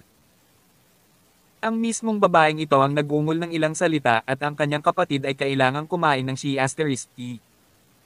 Ayaw niyang sumunod. Kayo, sino sa mundo kayong mga tao? Anong ginawa mo sa kanila? Sigaw niya. Napangiti si Zendaya. Wala akong ginawa. Binigyan ko lang sila ng suggestion. Hindi ko ine-expect na magiging masigasig sila dito. Kaya ngayong kumain na lahat ang mga kapatid mo para kumain ng tae, sigurado akong hindi mo gustong makaligtaan, di ba? Hindi. Ayoko na. Umiling siya, baka sa mukha niya ang pagkatakot. Dapat magkasama kayo. Naging ethereal muli ang boses ni Zendaya. Nag-iba ang ekspresyon ng mukha ni Sven at tila siya ay nasa ulirat. Gayunpaman, ang matinding sakit sa kanyang pulso ay pumutol sa kanya mula sa hypnotized state na kanyang kinaroroonan at ang mga butil ng pawis ay nagsimulang bumagsak ng labis. Saglit doon nagkaroon siya ng matinding pagnanasa na sumama sa mga taong iyon sa palikuran. Dahil sa takot, sumigaw siya, hindi mo ito magagawa sa akin. Ako ang young master ng pamilya Coleman mula sa California. Ang nasa likod ng aming pamilya ay ang pamilyang Coleman mula sa Missouri. Kung maglakas loob kang gawin ito sa akin, isinusumpa kong ipaglalaban ka namin hanggang sa aming huling hininga.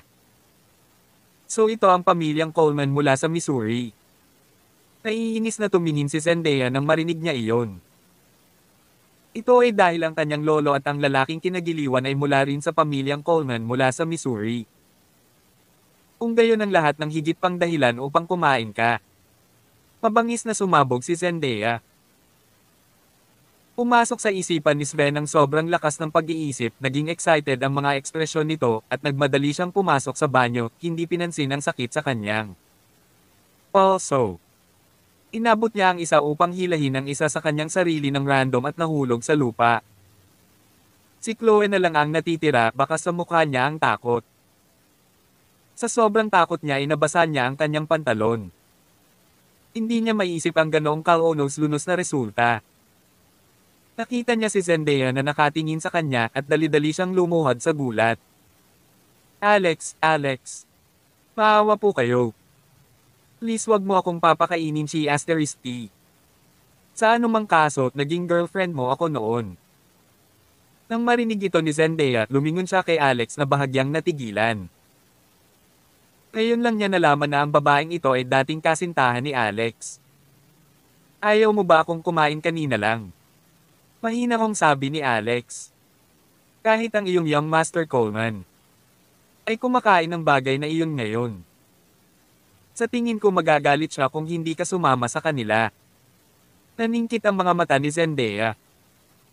Hindi na niya kailangan pang magsalita at nagmadaling pumasok si Chloe sa banyo. Si Richie *. Makalipas ang kalahating oras, tahimik na inanod ang barko sa Willow Lake. Ang mga sakay nito ay pinalayas na lahat. Si Alex at Zendaya lang ang nakasakay sa malaking bangka. Hindi ko inaasahan na ang iyong mental power ay umabot sa antas na ito na higit sa aking imahinasyon. Sabi ni Alex na may ngiti sa labi. Wala sa kanilang dalawa ang gustong banggitin si Chloe at ang iba pa. Ang pag-iisip lamang sa kanila ay nakakadiri at ito ay nasasayang ang kanilang kalooban. Ito ang lahat salamat sa iyo. Tawag. I-click. I-subscribe kwentong nobela. Kabanata 632. Ngayong mayroon kang ganoong kalakas na kapangyarihan sa pag-iisip, dapat mong maprotektahan ang iyong sarili ng madali kung makakatagpo ka ng anumang ordinaryong gangster. Makakasiguro ako ngayon. Sabi ni Alex sa sincere na boses. Nakatayo sila sa kubyerta kung saan umihip ang mahinang hangin at ang mahinang tunog ng umaagos na tubig sa lawa ay maaaring narinig. Walang sinabi si Zendaya, tahimik na nakatingin lang sa madilim na tubig ng Willow Lake.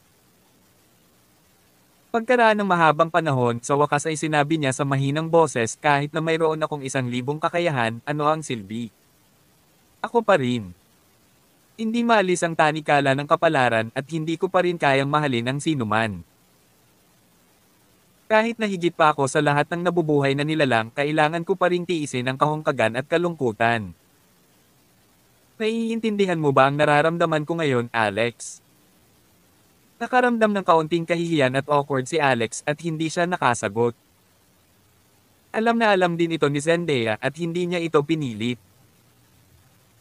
Kung hindi siya makakapagtago sa mundo kasama niya, kailangan niyang pasanin ang bigat ng pamilya Stormer ng Michigan at ng pamilyang Coleman ng Missouri.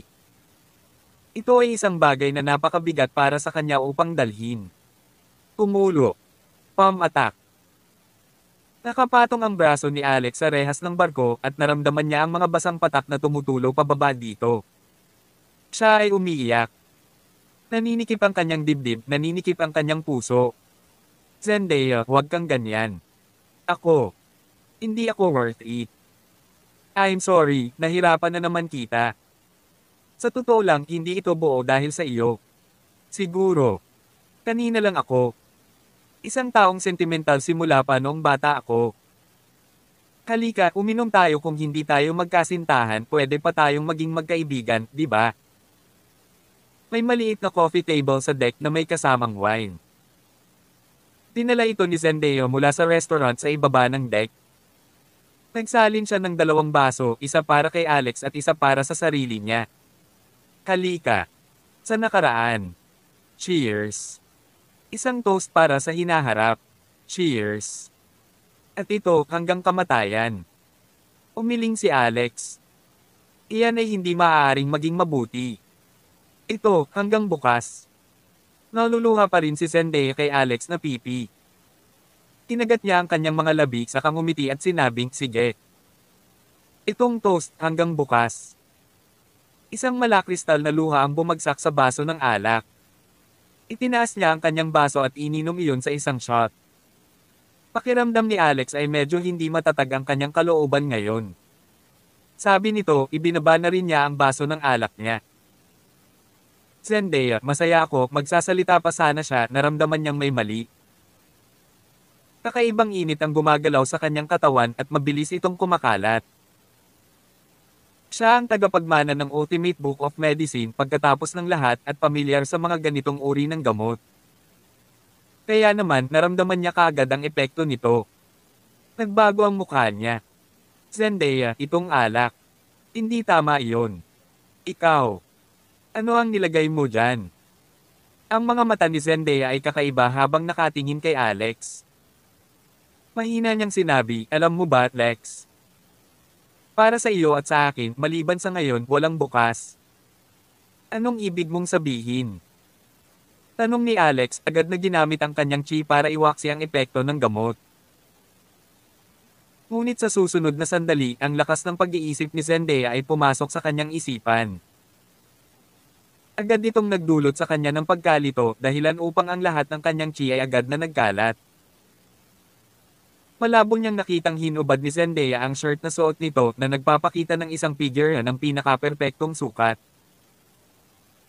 Nangingilid ang mga luha sa kanyang mukha, ngunit sumili ang isang ngiti sa kanyang mga labi at ito ay kasing kabiga-bighani. Nakakabighani. Kabanata 633. Kalmado ang hangin at walang buwan ang kalangitan. Maging ang mga matataong ilaw sa dalampasigan ay tila napakalayo sa pagmamadali ng lungsod. Pagdilat ni Alex ay nakaalis na si Zendaya. Kahit wala na ang magandang babae, ang bango niya. Nagtagal pa sa hangin. Tila may nakakatakot na kanta sa kanyang tainga paulit-ulit na tumutugtog. Mula noong sinaunang panahon, ang pagnanasa ay napagkakamalang walang awa bilang pagnanasa sa pag-ibig. Kakaiba ang tumatagal. Ang init ng tag-araw at malamig na taglamig ay naging sa paglipas ng mga taon. 3 bato, 3 kalsada, 3 buhay ng buhay at alikabok na bumabalik sa lupa. Ngunit ang pananabik ay hindi dapat talunin at sa muli kong pagkikita, sana'y tayo ay maging tulad ng dati. Tulad ng isang magandang bulaklak na inalagaan, ang buhay na wala ka ay isang panandaliang pag-aaksaya lamang. Habang kinakanta ni Zendaya ang kantang ito, nalilito pa rin siya. Bagamat nalilito pa rin ang kanyang isip, nakita niyang umalis si Zendaya at kung gaano ito nag-aatubili na umalis sa tabi niya. Ngunit sa sandaling ito, ang himig na ito ay tila nakaukit sa kanyang kaluluwa at hindi na ito makakalimutan. Zendaya, anong gusto mong gawin ko? Tumangala siya sa langit na may mapupulang mga mata at tila naramdaman niya ang estado ng pag-iisip ni Zendaya. Naramdaman niya ang palom nito at ang tapang ng babae bago ito umalis. Gayunpaman para kay Alex, ito ay talagang sakit ng ulo at sakit sa puso sa parehong oras.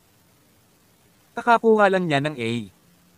Tagumpay sa kanyang relasyon kay Dorothy. Ngayon siya ay nasira ni Zendaya at ito ay pinilit sa kanya.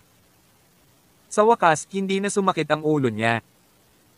Dahan-dahan siyang bumangon, isinuot ang mga damit na nakakalat sa deck. Parang isang walang katotohanan na panaginip ang lahat ng nangyari. Hindi niya inaasahan na gagawa si Zendaya ng ganito. Sa ngayon, naramdaman niyang sumisikat ang kanyang mental power, mas masigla at mas makapangyarihan kaysa dati. Kung ang isa ay upang irate ang kanyang dating mga kapangyarihang pangkaisipan bilang 10, ito ay naging 100 na tumataas ng buong 10 beses. Isang mapait na tawa ang pinakawala ni Alex. Ito ba ang pakinabang ng pagpilit?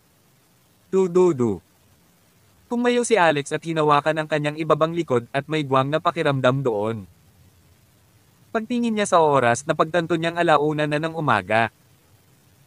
Mula noong sumakay siya sa barko hanggang ngayon. Ito ay isang buong 4 na oras. Zendaya. Napakalupit. Hello, nanay. Si Brittany, ang nanay ni Alex, ang tumawag. Oh, mabahong bata ka, saan ka nanggaling? Hindi mo man lang kinuha ang iyong telepono. Akala ko may nangyari na sayo. Ang nanginginig ngunit nakakaalala na tono ni Brittany ay nagpatalsik kay Alex mula sa kanyang parang panaginip.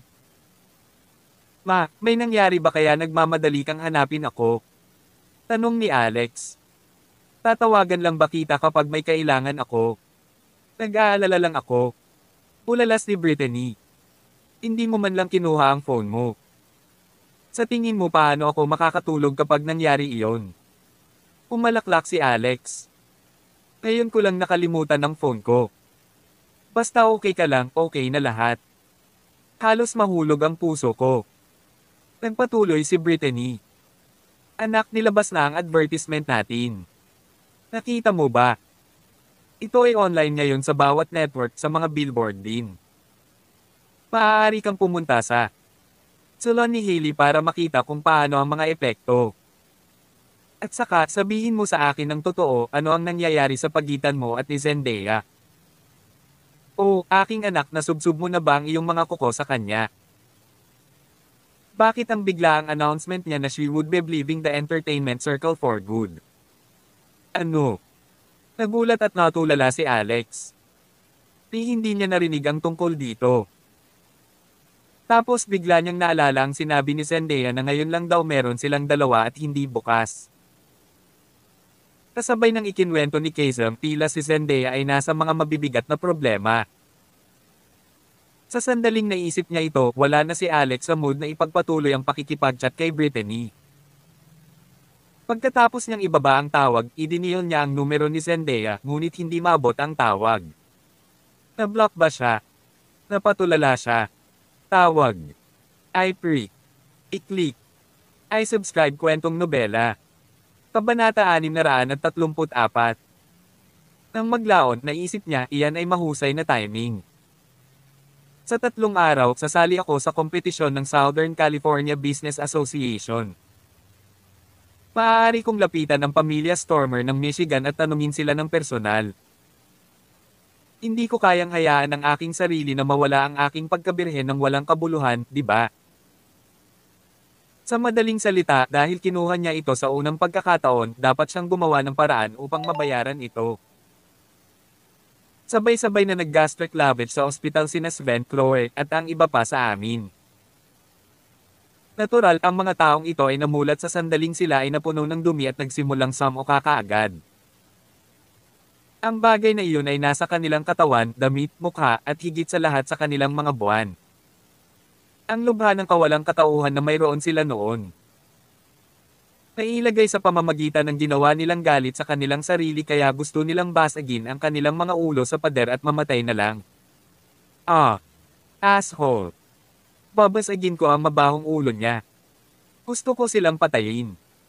Gusto kong mamatay sila para sa akin. Napasigaw si Sven bago may lumabas na kapirasong she asterisk T sa kanyang bibig dahilan para masuka siya ulit. Lord. Lahat sila ay tumalon sa Willow Lake, desperado na hugasan ng baho at dumi sa kanila. Hindi nila inaasahan na nang makita sila ng mga security guard na nagpapatrolya sa lawa at bago nila ito namalayan, mabilis silang nabunot mula sa lawa. Sabi ng isa sa mga security guard, ano sa mundo ang ginagawa mo? Hindi mo ba alam na ang swimming ay ipinagbabawal sa Willow Lake? Bawat tao dito ay pagmumultahin ng 3 ho. Mahal na Diyos. Anong amoy yan? Amoy she asterisk T, sagot ng isa pang guard. Sabay buka ng bibig ni Chloe at muling samoka. Mabilis na napaatras ang mga tanod nang maamoy nila ang amoy. Kalokohan. Bakit ba ang bango? Ano bang nakain niya? Bakit literal na amoy si asterisk E? Itinuro ng isa pang security guard ang puke at napabulalas, tingnan mo, ito ay talagang tae. The asterisk man. Bakit ito? Babae si asterisk sitting out sa kanyang bibig. Holy si asterisk T, masusuka na ako, at pagkatapos may nangyaring mas nakakatakot. Dahil masyado ng samuka si Sven at naubos na ang laman ng tiyan, bigla siyang nakaramdam ng gutom. Ang lakas ng pag-iisip na ginamit ni Zendaya sa kanya ay tila may matagal na epekto na namamalagi sa kanyang isipan. Sa susunod na segundo, hinimas ni Sven ang kanyang tiyan pagkatapos ay tumingin sa banyo. Isang kakaibang ngiti ang lumitaw sa kanyang mukha pagkatapos ay tulad ng isang mabangis na hayop siya ay bumaril patungo sa banyo. Sabi ng isa sa mga security guard, kailangan ba niyang magmadaling pumunta sa palikuran? Bakit hindi na lang siya pumunta ngayon? Ang iba pang mga kaklase ni Sven ay namutla lahat, ang kanilang mga ekspresyon ay nagbago ng husto. Bilis, kailangan natin siyang pigilan. Tanong ng isa pang guard, pigilan mo siya. Para saan man? Sinasabi mo bang hindi siya makakapunta sa banyo? Mabilis na pumasok ang iilan sa kanila, nadatnan lamang si Sven na nakabaon ng ulo sa banyo at Blarg.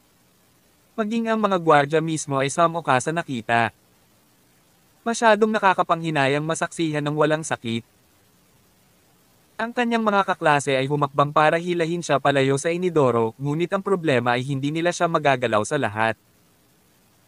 Hindi pa siya nabubusog at hindi pa siya titigil.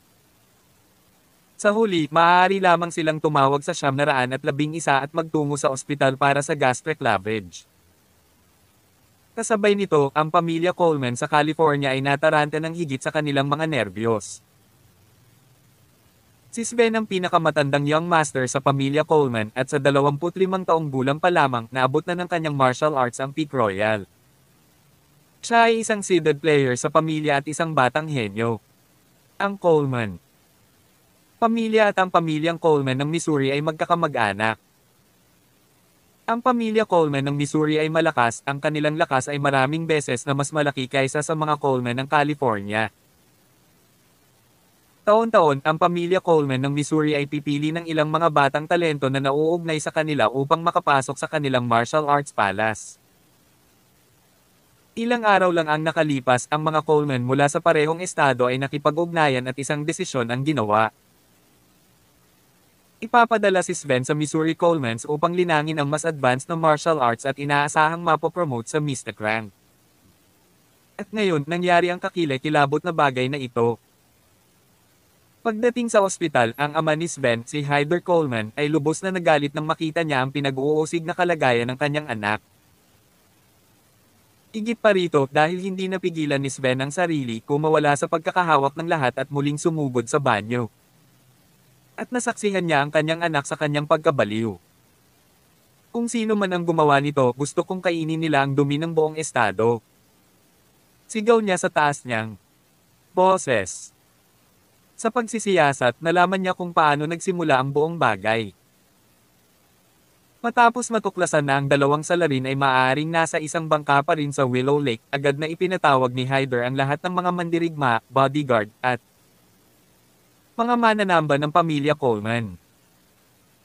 Nagtipon siya ng daan-daang maliliit at malalaking sasakyang dagat sa tabi ng Willow Lake at sumugod sa bangkang sinasakyan ni Alex.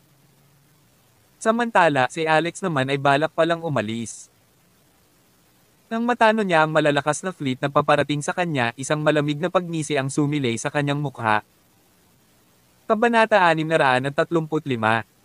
Boom! Tarat-tarat! Biglang may dumagundong na pagsabog. Ang madilim at makulimlim na kalangitan ay maliwanag na lumiwanag sa isang kislap ng kidlat. Ang daan-daang bangkang tumatawid sa Willow Lake ay nagmistulang isang magandang larawan.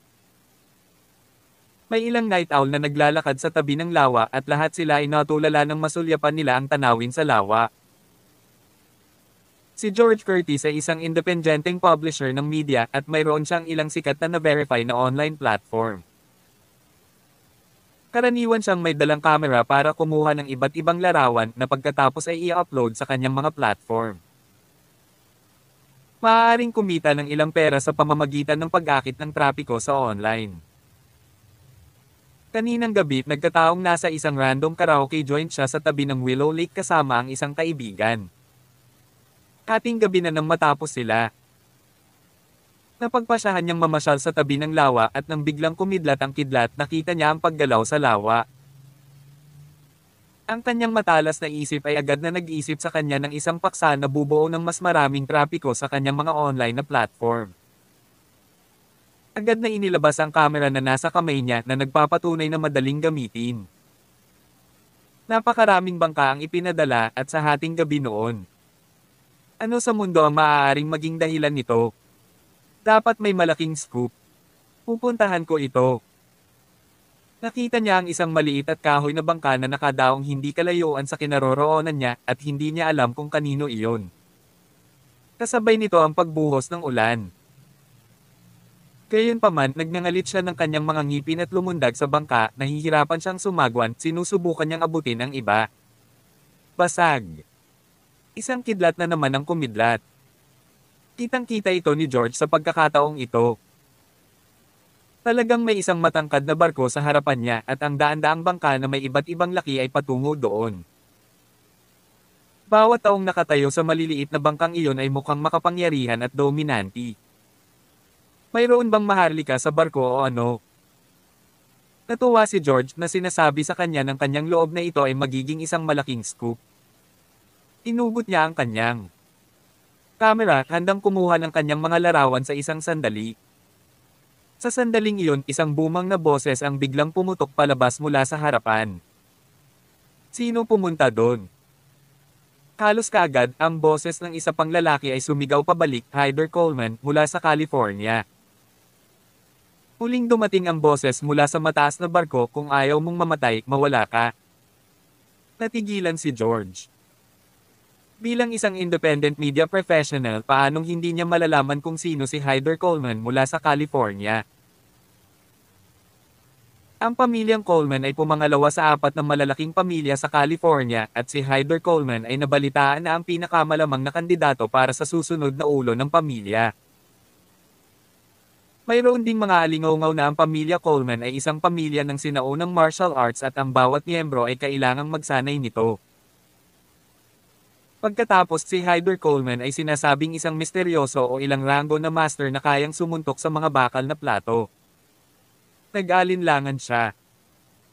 Hindi niya akalain na ang pamilya Coleman ng California ay makikipag-away sa isang tao sa Willow Lake sa kalagitnaan ng gabi. Ang pamilya Coleman ay hindi isang entity na gusto mong guluhin. Sino ang nakakaalam kung maaari siyang matulog kasama ang mga isda ngayong gabi? Isa pang maliwanag na kidlat ang tumama. Sa pagkakataong ito ay isang kadena ng kidlat na sinundan ng malakas na buhos ng ulan. Tawag. I-Prick. I-Click. I-Subscribe kwentong nobela. Kabanata 636. Tumalon mula sa taas na halos 65 talampakan, ang mataas na barko ay umuuga ng marahas mula sa padyak ng lalaki. Mukhang malapit na itong malaglag. Sa kasamaang palad, ang pagkislap ng kidlat ay tumagal lamang ng isang iglap, pagkatapos ay nawala ito. Pagkatapos noon, nakakarinig lang siya ng ilang mahinang kalabog, ngunit hindi niya alam ng eksakto kung paano ang laban. Pagkatapos, tanging tunog lang ng malakas na ulan ang naririnig. Di asterisk man kidlat, tumigil ito ng ganoon lang. Nakapins and needles si George. Gayunpaman, ang lawa ay madilim sa kalagitnaan ng gabi nang walang anumang pag-iilaw ng kidlat. Isa pa, malakas ang buhos ng ulan kaya siya wala man lang makita. Asterisk si Richard asterisk. Sa pamilya Coleman, nakauwi na si Sven. Gayunpaman, ang kanyang mga kamay at paa ay nakatali lahat. Iyon ay dahil hindi pa nawawala ang hypnotic effect ni Zendaya sa kanya. Nakakatatlong beses na siyang kumain at ngayon ay naisipan na niyang mamatay na lang at matapos na. Siya ang marangal na young master ng pamilya Coleman, ngunit hindi niya mapigilan ang sarili na kumain ng she**. Paano niya natitiis ang ganoong kahihiyan? Higit sa lahat hindi niya napigilan ang sarili at parang gusto niyang kainin ito ngayon. Nakaramdam siya ng hindi maipaliwanag na paghihirap dahil sa hindi niya kayang kainin. Naalarma at nagulat din ang patriarch ng pamilya Coleman. Kahit na sa katandaan niya, hindi siya nakakatulog ng mapayapa kahit na gabi na.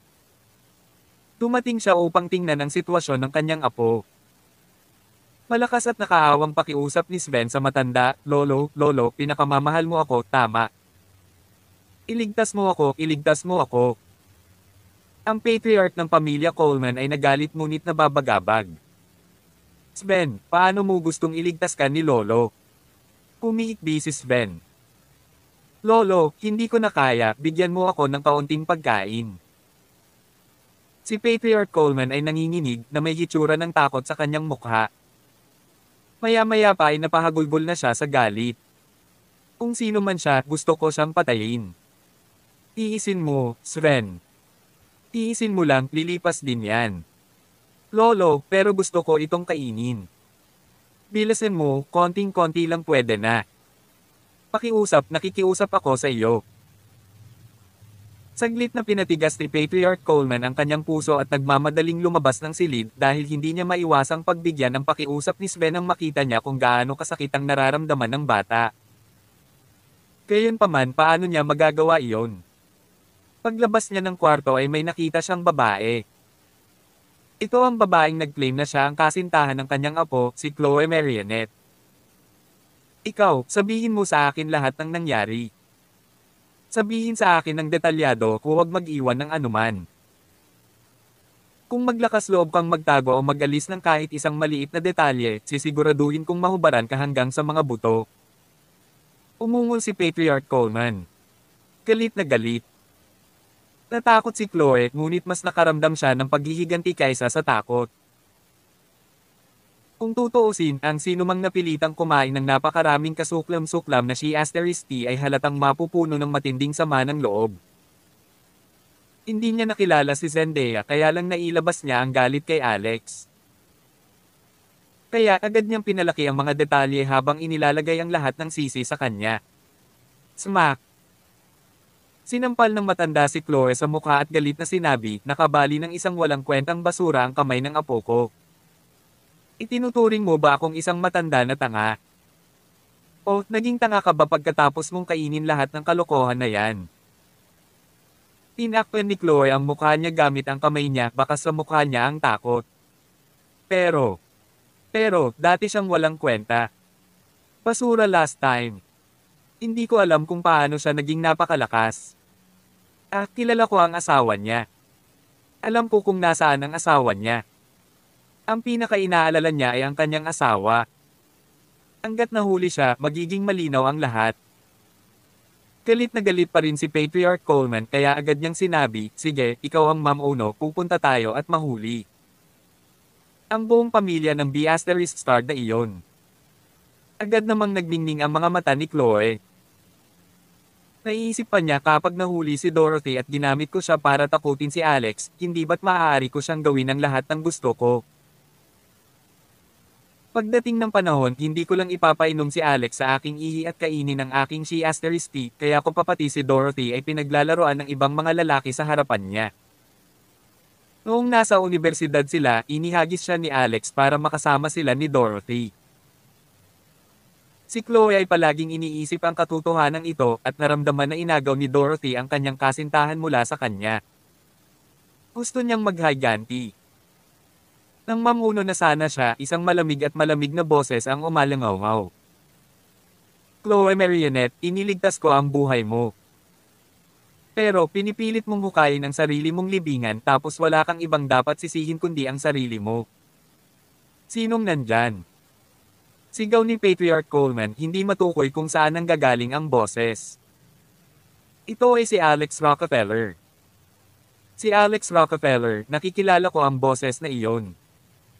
Kagad pagkatapos, isang figure ang nahulog mula sa langit. Bang!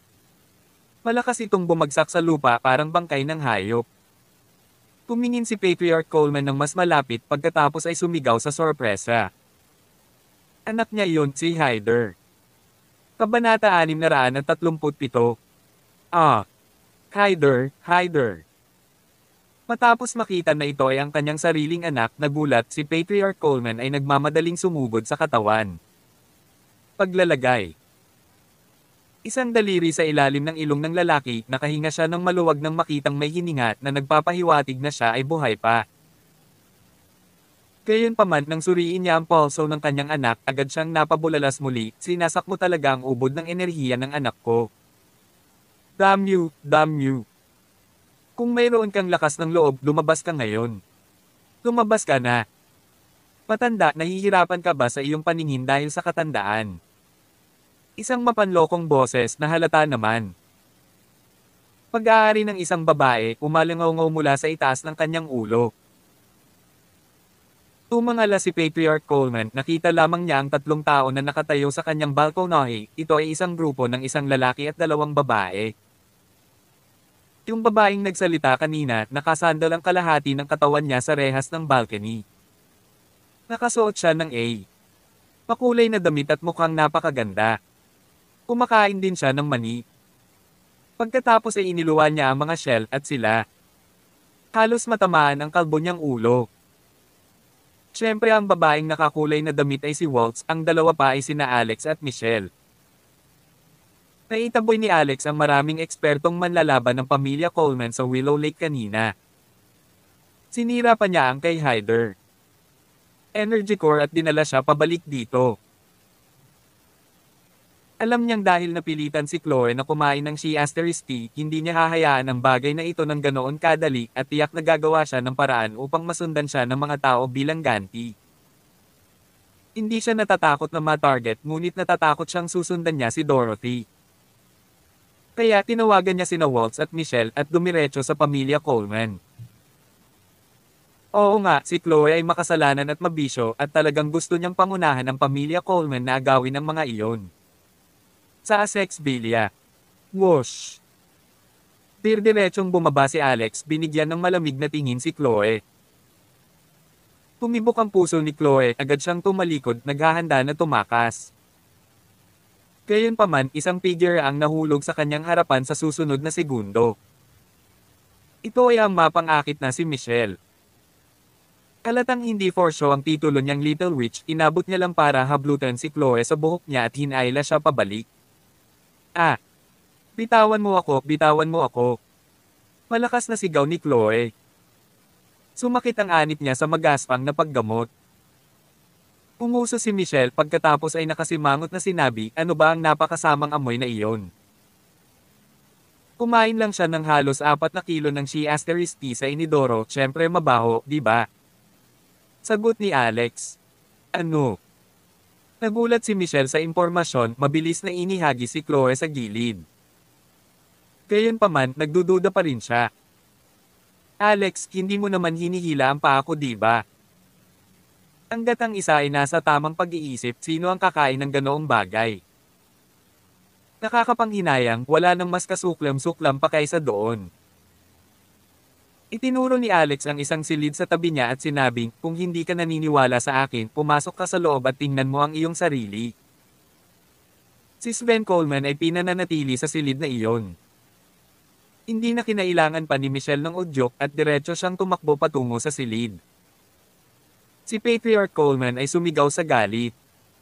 Para saan ang tirahan ng Coleman? Sa tingin mo ba ito ay isang lugar? Saan ka pwede pumunta kahit kailan mo gusto?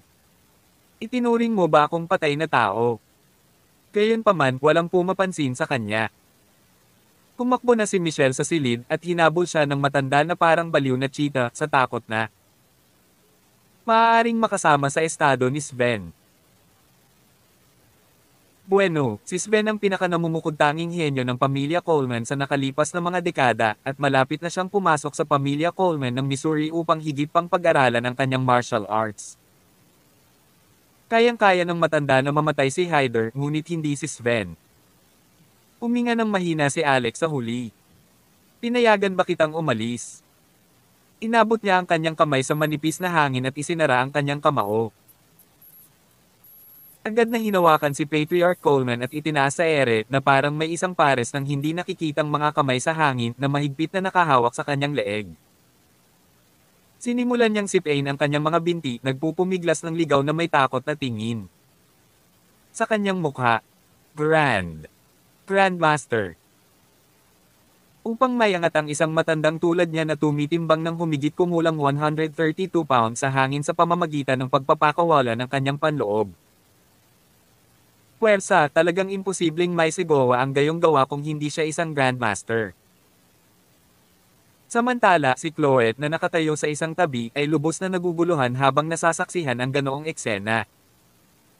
Pamilyar na pamilyar siya kay Alex. Hindi pa banggitin ang 4 na taon na magkasama sila bilang magkaklase sa unibersidad, nitong nakaraang taon, nagsisilbi siyang nurse sa kanyang ina, si Brittany araw-araw sa ospital, at nakita niya ang lahat ng nangyari sa sarili niyang mga mata. Nakita pa niya ang kanyang biyenan na pinapahiya siya at minumura siya na parang basura sa ilang pagkakataon, ngunit hindi siya ng ahas na lumaban. At ngayon, ang talagang walang kwentang basurang ito ay talagang may dominanteng kapangyarihan. Nanaginip ba siya?